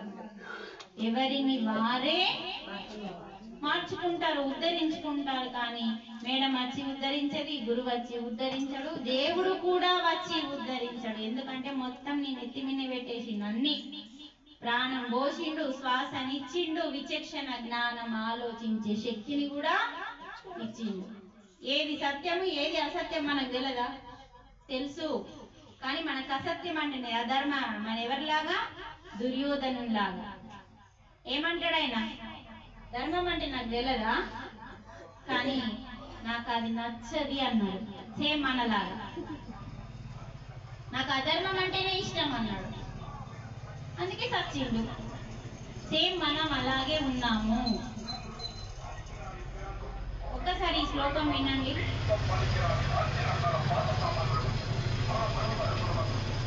భగవంతుడు మనని భక్తితో పత్రం అడిగిండు, పుష్పం అడిగిండు, అన్ని అడిగిండు. కానీ మనకు అర్థం కాలేదు. పత్రం అంటే ఆకు తెస్తాం, పుష్పం అంటే పువ్వు తెస్తాం. ఆహా, ఎంత చీఫ్ గా భగవంతుని గురించి ఆలోచించిందంటే, పత్రం పుష్పం ఫలం తోయం ఏ మే భక్త్యా అంటే మీరు భక్తితో, ప్రయచ్చతి తదహం భక్తు ప్రహృత మస్నామి ప్రయతాత్మనః. ప్రయతాత్మనః అనేది గట్టిగా పట్టుకోవాలి. ఇలా ప్రయతాత్మనః అంటే పవిత్రమైన అంతరంగంతో అంటున్నాడు. తెలుసా? నీ అంతరంగం పవిత్రంగా ఉందా? మీరు ఫస్ట్ చెప్పండి. ఉందా? తలకాయలు చేయాలని ఉందా లేదా? నాది కూడా ఇంకా కాలే. నేనైతే గట్టిగా ఒప్పుకుంటున్నా. కావాలి. నీ పవిత్రమైన అంతరంగంతో అన్నాడు. పుష్పం పవిత్రమైన అంతరంగం ఎప్పుడైతే మరి అస్సలు పాయింట్ దగ్గరికి రండి. మంచిగా నువ్వు ఆలోచిస్తావా? చించనీయది నీ మనస్సు. మరి ఏం చేయాలి? సరే మేము మంచిగా వాస్తవమే, కానీ మనస్సు ఆలోచించనియది. అందుకే మనం ఏం చేయాలి? మనస్సుని శూన్యం చేయాలి. కరెక్టా? అన్నింటికీ కారణం ఎవరు? మనస్సు. నీ అంతరంగాన్ని నాశనం చేసేది, అశుద్ధి చేసేది ఎవరు అంటే మనస్సు. నేను చెప్పుకున్నాం కదా ఒక శ్లోకంలో, భగవద్గీతలో ఏది గొప్పదో కూడా చెప్పిండు. నిన్న అవే శ్లోకాలు. ఏది? 10 ఇంద్రియాలు, బాహ్యేంద్రియాలకు చాలా శక్తి ఉంటుంది, కానీ మనస్సు సాగనీయది. మనస్సు దానికంటే శక్తివంతమైంది, కానీ బుద్ధి సాగనీయది. బుద్ధి దానికంటే శక్తివంతమైంది, కానీ ఆత్మ అత్యంత గొప్పది అని చెప్పి ఆ శ్లోకంలో చెప్తున్నాడు కృష్ణుడు. మన బాహ్యేంద్రియాలు చాలా శక్తివంతమైంది, దానికంటే శక్తి మనస్సుకుంది, దానికంటే శక్తి బుద్ధికుంది, దానికంటే శక్తి ఆత్మకుంది. అత్యంత అంటుండు, ఉత్తుత్త కాదు. అత్యంత అంటే గొప్ప శక్తి ఉన్న, ఎంతో శక్తివంతమైన ఆత్మ. కోటి సూర్యుల శక్తి ఉందంట అండి. కోటి సూర్యులు, ఒక్క సూర్యుడే ఇంత వెలిగిస్తే భరించలేకపోతున్నాం మనం. సంధ్యాదేవి కూడా భరించలేదు, భార్య పారిపోయింది ఛాయ నుంచి.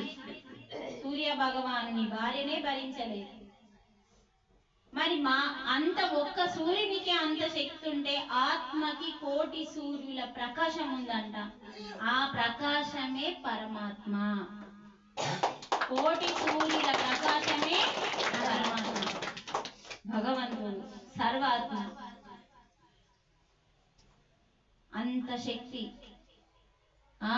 సూర్యనారాయణుడు అంటాడు. సూర్యుడు కనిపిస్తున్నాడు, నారాయణుడు కనిపిస్తాడా? సూర్యుడు అంటే శరీరము, నారాయణ అంటే ఆత్మ. చూడండి, ప్రత్యక్ష దైవం. అలాగే ఈ సూర్యుడు కనిపిస్తున్నాడు బయటకి, లోపలున్న నారాయణుడు ప్రకాశించాలి. ప్రకాశించాలంటే ఈ ప్రకాశం పైన మేడం మీ ఫోన్లో ఆన్ చేసి ఇవ్వండి ఒకసారి లైట్. ఎగ్జాంపుల్ తీసుకుందాం. లైట్ ఆన్ చేసి ఇవ్వండి. మన ఆత్మ అనే ప్రకాశం పైన మనస్సు అనే 4 పొరలు ఉన్నాయండి. తొందరగా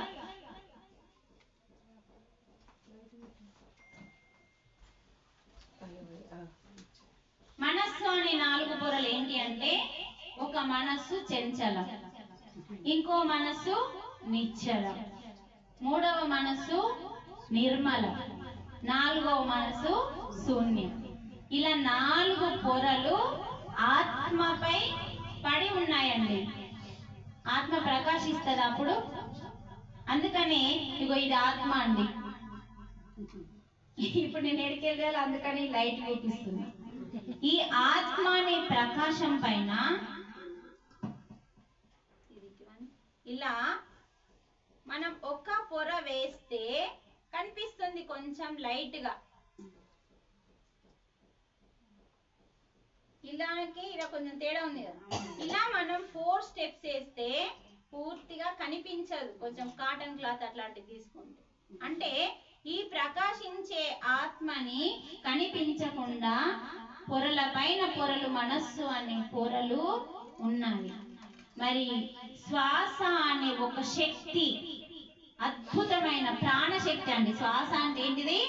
ప్రాణశక్తి. దాని పేరు ప్రాణశక్తి. ఆ ప్రాణశక్తిని మనం పట్టుకుంటే ఈ 4 పొరలని దుమ్ము దులిపేస్తుంది. అర్థమైంది? ఇప్పుడు ఈ దుమ్ము ఎప్పుడైతే దులిపిపోతుందో శ్వాస మీద ధ్యాస ద్వారా మనస్సు శూన్యమైతుందండి. ఫస్ట్ చంచలం, కుసోనియది. మేడం ఏమో కుసోమంటది, నా మనసు ఏమో గందరగోళం చేస్తుంది. కానీ మనకు బుద్ధి అనేది ఉంది కదా అక్కడ, దాన్ని ఉపయోగించాలి. మనసు ఏం చేస్తుంది? లేవు పా, లేవు పా అని అంటది. కానీ బుద్ధి కుసో, శ్వాస మీద ధ్యాస పెట్టు, కుసో, శ్వాస మీద ధ్యాస పెట్టు అని లోపల అంతర్మదనం జరుగుతుంది.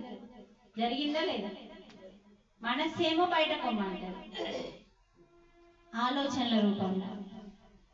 మేడం కూర్చుని అప్పుడు బుద్ధి ఏం చెప్తే శ్వాస మీద రాసేది.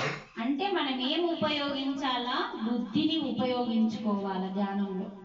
అప్పుడు ఏమైపోతుంది, ఈ ప్రకాశం వస్తుంది. అర్థమైంది? ఇప్పుడు ఈ ఆత్మ ప్రకాశం వెలుగుతలేదు మన లోపల. అందుకనే మనము మనస్సు ఏం చెప్తే ఆ పనులు, ఆ కర్మలు చేస్తున్నాం మనం. అందుకే మనకి పాప కర్మలు అంటుతున్నాయి, పుణ్య కర్మలు అంటుతున్నాయి. కానీ మనకు అంటాల్సింది ఏ కర్మ? అంటాల్సింది ఏ కర్మ? సత్కర్మ. పుణ్యమద్దు, పుణ్యమైనా కూడా మళ్ళా రావాలి. అందుకే నా నాటి బ్రతుకు నాటకము కానగా కన్నది కైవల్యము, తెగదు పాపము తీరదు పుణ్యము, తెగదు పాపము. అన్నమే మొత్తం చెప్ప పాట, ఈ భగవద్గీత అయిపోతుంది. పాపము తెగదు, పుణ్యము తీరదు, నగి నగి నీ పని నాటకం. ఏం చెప్తుందంటే అన్నమయ్య, పాపం ఎందుకు తెగది? మరి ఎంతమందికి తెలుసండి పాపము తెగదు అంటే ఏంటిది? అంటే ప్రతిరోజు మనం పని చేయాలి. వ్యవసాయం చేస్తాము, బిజినెస్ చేస్తాము, బోళ్ళు తోముతాము, బట్టలు వింటాము. ప్రతిరోజు మనం చేసే కర్మలో పాపం అంటుతుంది. అంటే సూక్ష్మ క్రిములు చనిపోతున్నాయి, కళ్ళకు కనిపించని సూక్ష్మ క్రిములు చనిపోతున్నాయి. కాబట్టి తెగదు పాపము. రోజు అంటుతూనే ఉంటాయి. మరి రోజు మనకు పాపం అంటితే ఏ రోజుకు ఆ రోజు మనం పాపం కడిగేసుకునే మార్గం ఉంది. ఆ మార్గం పేరే అన్నదానము. ఏ రోజుకు ఆ రోజు మనం ఏ పాపాన్ని అయితే అంటబెట్టుకుంటున్నామో ఆ రోజుకు ఆ రోజు, ఏ రోజుకు ఆ రోజు కూడా మనం ఒక జీవికి అన్నం పెట్టాలా. తినకన్నా ముందు నిన్నటి క్లాస్ లో వచ్చింది. మనం వండిన ఆ శ్లోకం కూడా భగవద్గీతలోనిది. మనం ఇంట్లో వంట చేసుకొని మనకు మనం తింటే కూడా పాపం అని చెప్పింది భగవద్గీత. ఫస్ట్ వండిన పదార్థాలకి వెళ్ళి ఏ పదార్థం వండినవో, అందుకే కదా పెద్ద పెద్ద వంటలు చేసిన వాళ్ళు ఏం చేస్తారమ్మా, ఒక ఇస్తారు తీసుకొచ్చి ఏమంటాం, అగ్గికి దేవునికి ఊపడమే కాకుండా తీసి పెడతాం పక్కకి. అప్పుడు మనకి పాపం అంటారు అన్నమాట. నిన్నటి శ్లోకంలో ఉంది అది. అందుకే మనకి ఇక్కడ ఏ రోజైతే మనకు పాపం అంటుందో, ప్రతిరోజు పాపం అంటుతుంది. మనం చేసే పనులు, బోళ్ళు దోమినా, బట్టలు విండినా, ఇల్లు నూకినా, ఇల్లు గడిగినా, వ్యవసాయం చేసినా, బిజినెస్ చేసినా, బీడీలు కట్టినా, ఏమన్నా చేయి, ప్రతి చోట సూక్ష్మ క్రిములు లేని చోట అంటూ ఉండదు. కాబట్టి ఆ పాపాన్ని కడుక్కోవడానికి ఆ తల్లి ఏ రోజుకు ఆ రోజు కుక్కకు పెడతావా, నక్కకు పెడతావా, పిల్లికి పెడతావా, దేనికి పెడతావా, మనిషికి పెడతావా, ఆ రోజు అన్నదానం మనం పెట్టాలి. వండగానే కాస్త పదార్థం ఏదో ఒక జీవికి పెట్టడం వల్ల ఆ రోజు పాపం పోతుంది అని అన్నమయ్య. తెగదు పాపం, పుణ్యము తీరదు అంటున్నాడు.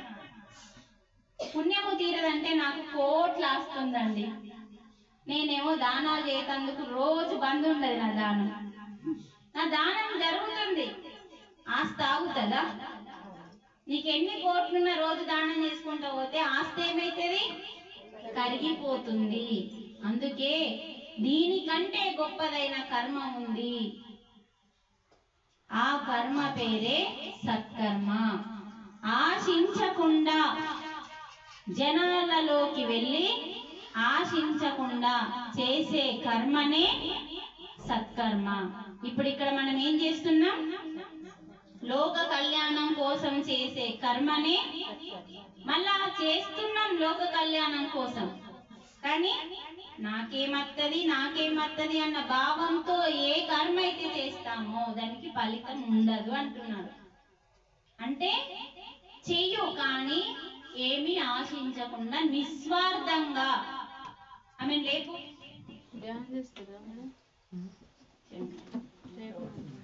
అర్థమవుతుందా అమ్మా? అంటే ఇప్పుడు నువ్వు వెళ్ళి ఒకరికి సహాయం చేసిన పక్కింటోళ్ళు బాధలో దుఃఖంలో ఉన్నారు, నువ్వు వెళ్ళి అక్కడ ఏం ఆశించకుండా వాళ్ళకి సహాయంగా తోడుగా ఉండి వాళ్ళు కొంచెం సంతోషపడేలాగా ఒక కర్మ వేసేసినావు. నాకు ఎప్పుడన్నా వేసిందా? నేను మొన్న వేసొచ్చిన, నాకు వచ్చిందా? ఇలా మాట్లాడు. అదంతా చెత్త కుండిలో వాడేసి, అది ఎంత శత్రువు అయినా సరే నువ్వు వెళ్ళి వారి దుఃఖాన్ని తొలగించే రీతిలో నువ్వు అక్కడ కర్మ చేసి మర్చిపోయిరా. దాని పేరే సత్కర్మ. అలా చేసేస్తే మనకి మోక్షం వస్తుంది. దాన్ని మోక్ష కర్మ అంటారు. ఇలా 3 కర్మలు ఉంటాయండి. మరి సత్కర్మ వల్ల ఆశించకుండా చేయడం వల్ల మనకి జన్మ రాదు. పుణ్యకర్మ చేస్తే జన్మ వస్తుంది, పాపకర్మ చేస్తే జన్మ వస్తుంది. ఎందుకంటే ఈ 2 అనుభవించాలి కదా. పుణ్యం చేస్తే భోగం, పాపం చేస్తే రోగం. ఈ 2 కర్మల్ని అనుభవించడానికి మళ్ళీ భూమి మీదకి రావాలి. కాబట్టి అందుకే బ్రహ్మర్షి పితామహ పత్రిజీ ఈ 2 కర్మలను మనని వద్దని ధ్యాన పచారం అనే యజ్ఞాలను చేయమని చెప్పిండు ప్రతి ఒక్కరిని. ఇది సత్కర్మ, ఇది నిష్కామ కర్మ. ఇక్కడ మనం ఏమి పైసలు తీసుకునేది లేదు. మన ధర్మం, మన బాధ్యత ఇక్కడ వదిలిపెట్టి పోతుంది. తర్వాత మీ ఇష్టం అంటాం కానీ లేదు, నేను 3 రోజుల నుంచి నేను ఇలా చెప్పినా మీరు శాకాహారిగా మారాల్సిందే, ధ్యానం చేయాల్సిందే అని నేను మిమ్మల్ని పిండుడు బందే. మీ ఇష్టం. పాపం చేస్తామంటే మేమెందుకు అడ్డంటాం, పుణ్యం చేస్తామంటే మేమెందుకు అడ్డాం. లేదు మేడం, ఈ క్లాస్ మా నెత్తికి ఎక్కింది, మేము మారుతాము అంటే తదాస్తు. అంతకు మించి వేరేదేమీ లేదు. మార్చుకునే మార్గాన్ని మేము ఇస్తాం.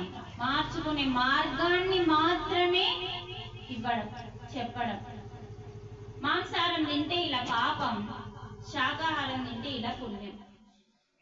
మాంసాహారం మంచిదైతే కృష్ణునికి ఎందుకు పెట్టాం, రామునికి ఎందుకు పెట్టాం చెప్పండి? మాంసాహారం మంచిదైతే తిన్న రోజు గుడికి ఎందుకు వెళ్ళాం? మనం లేపు మేడం జోలపాట అన్నట్టుందా? కొంచెం అట్లా వెళ్ళి మీరు ముఖం మీద నీళ్ళు పోసుకొచ్చుకోండి, నిద్ర వస్తుంది. అర్థమవుతుందా? తిన్న ఆహారం మంచిదైతే గుడికి ఎందుకు వెళ్ళట్లేదు? తిన్న రోజు పోతే ఏమైతుందండి? మీరే చెప్తారు. ఇప్పుడు ఈ రోజు మనం మాంసాహారం తిన్నాం. ఈ రోజు రాముని ప్రాణ ప్రతిష్ఠ చేసిన రోజు అని మనం వెంకటేశ్వర మందిరికి అందరం పోదాం. మీరేమో నాన్ వెజ్ తినచ్చు, నేనేమో తినలే. రావే అనుకుంటా ముందుకు పోతే అరే నేను రానే అంటాడు. ఎందుకే అంటే మాంసం అదేమంటారు, కౌస్ తిన్నా అని చెప్తారు. ఏమైతుంది పా అంటే అరే పాపం జరుగుతుంది అని నువ్వే చెప్తావు కదా. కౌసు తిన్నాను అంటే కంపు కొట్టేది. నీచు తిన్నాను అంటే నీచమైంది, నీ శరీరానికి పనికొచ్చేది కాదు. ఎందుకంటే అందులో జీవం లేదు. ఇప్పుడు మనం టమాటాల కూర చేస్తున్నాం, చిక్కుడుగాయ వండుతున్నాం. ఈ మేడం మాకు ఈరోజు పంపించింది. అందులో జీవం ఉంది. వండినా కూడా కొంచెం జీవం ఉంటుంది. వండకన్నా ముందు పచ్చి దాంట్లో ఎక్కువ ఉంటుంది, తెంపకన్నా ముందు ఇంకా పుష్కలంగా ఉంటాయి. తెంపగానే కొన్ని పోతాయి, వండగానే ఇంకొన్ని పోతాయి, చల్లారితే మొత్తం పోతాయి. చల్లారం అంటే చనిపోవడం. పొద్దున వండిన పదార్థాలు రాత్రి వరకు ఉన్నాయంటే ఆ ఆహారము తినడానికి చెత్త కుండి కంటే అభిమానం. అది చనిపోయింది, అందు ఆ ఆహారం మొత్తం చచ్చిపడిపోయింది. అది నీకు పనికి రాదు, నీ ఎదుగుదలకి అడ్డం. అది గట్టిగా ఎందుకు పడుతుంది? మరి లూజ్గా ఉన్న వేడి వేడి అన్నము బెడ్ అయిపోయింది, దాంట్లో ప్రాణం లేదు.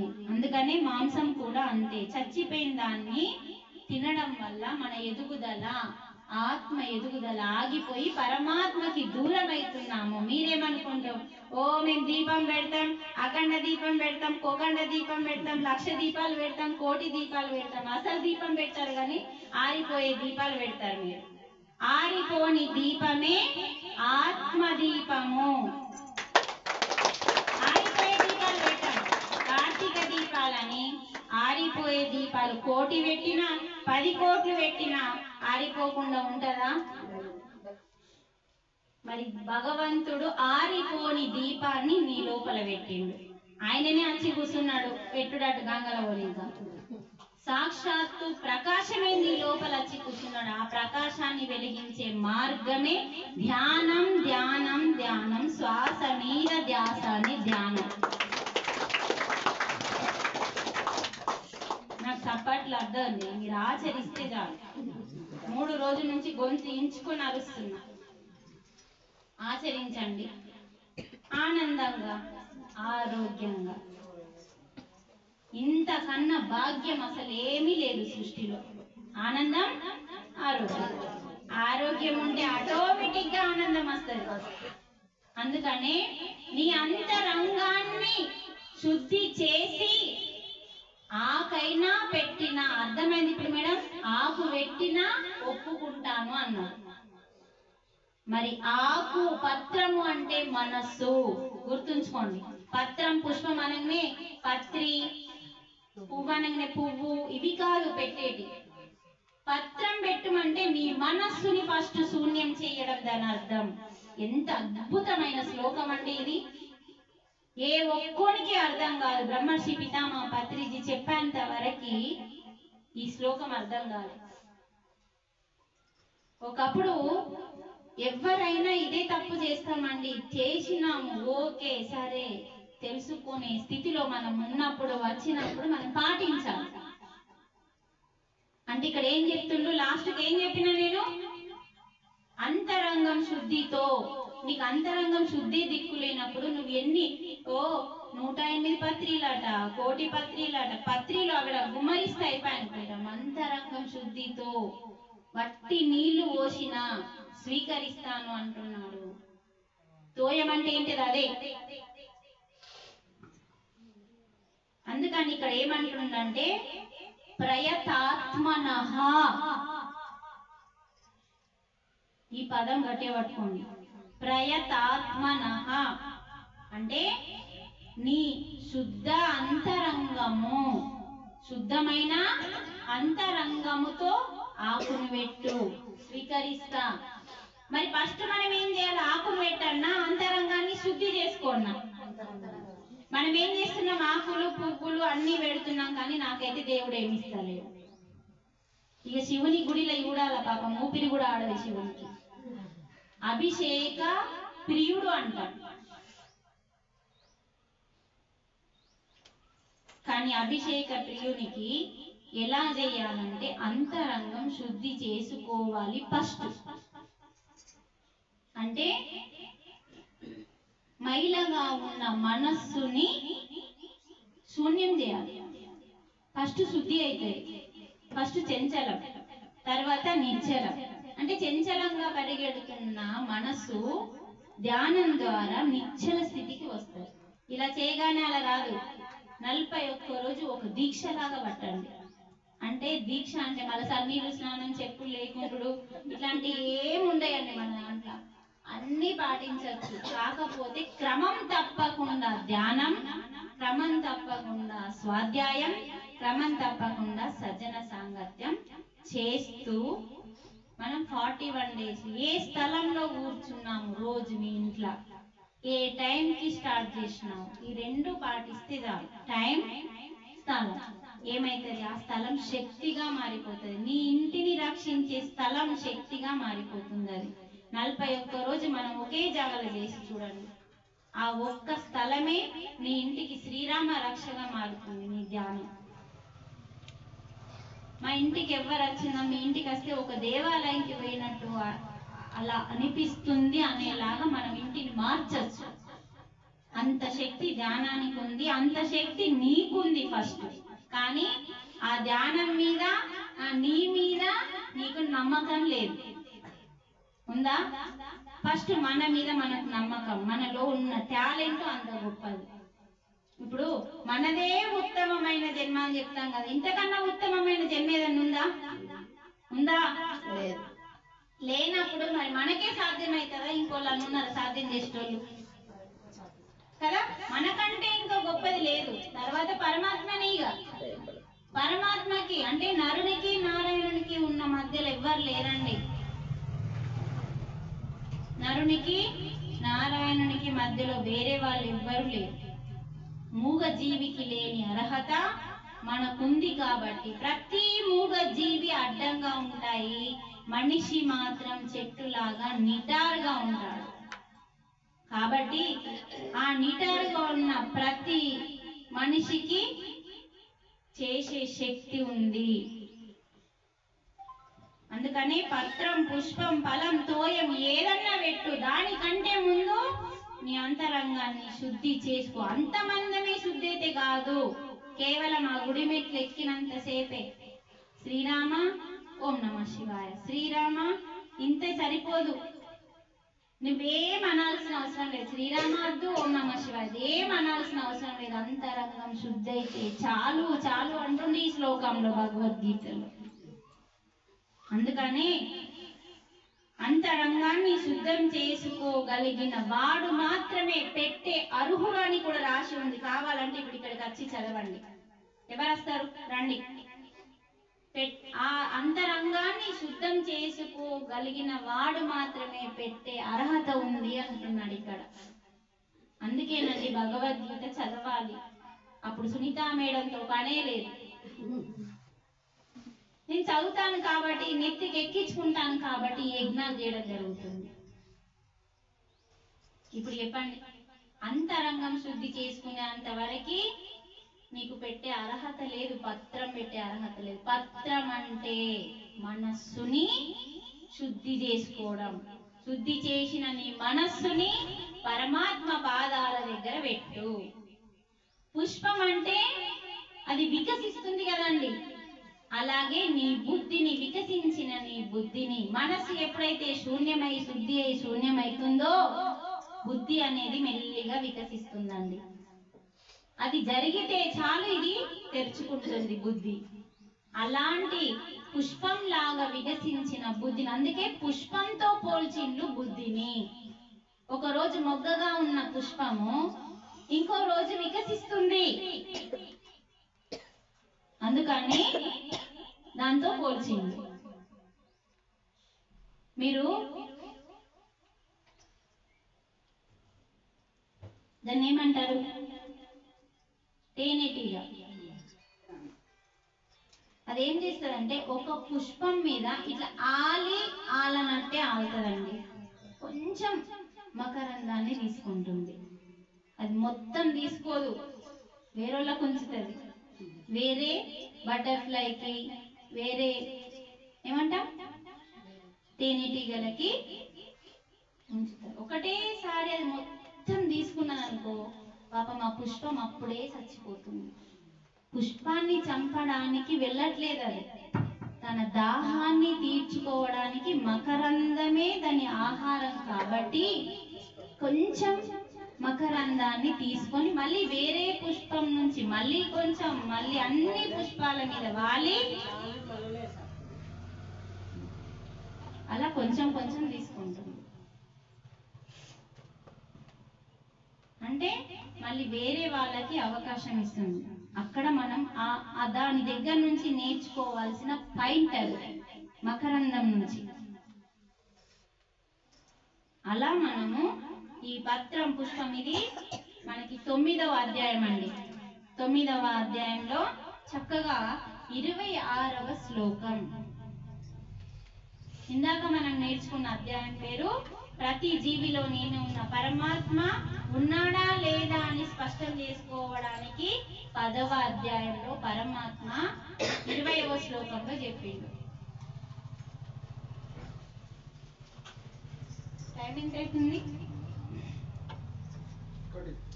ఒకటేనా? ఒక 5 నిమిషాలు ధ్యానం చేసి మళ్ళీ భగవద్గీతలోకి వెళ్దాం. ఎందుకంటే మేము బుర్రలు వేడెక్కి కొంచెం కూర్కులు వస్తుంది. అప్పుడు నాకు చెప్పబుద్ధి కాదు కాబట్టి ఒక 5 నిమిషాలు నిద్ర ఉండి రండి. అప్పుడు అందరు వేళ్ళలో వేలు పెట్టాలి, ఎవ్వరు లేవద్దు. నాకు కొంచెమే టైం ఉంది చెప్పి ఈ రోజు నేను వెళ్ళిపోతాను కాబట్టి ఈ రోజంతా మీరు ఇక్కడనే ఉండాలి. చక్కగా వేళ్ళలో వేలు పెట్టుకోండి. కింద కూర్చున్న వాళ్ళు సుఖంగా కూర్చోండి. హాయిగా ప్రశాంతంగా మీ శ్వాసని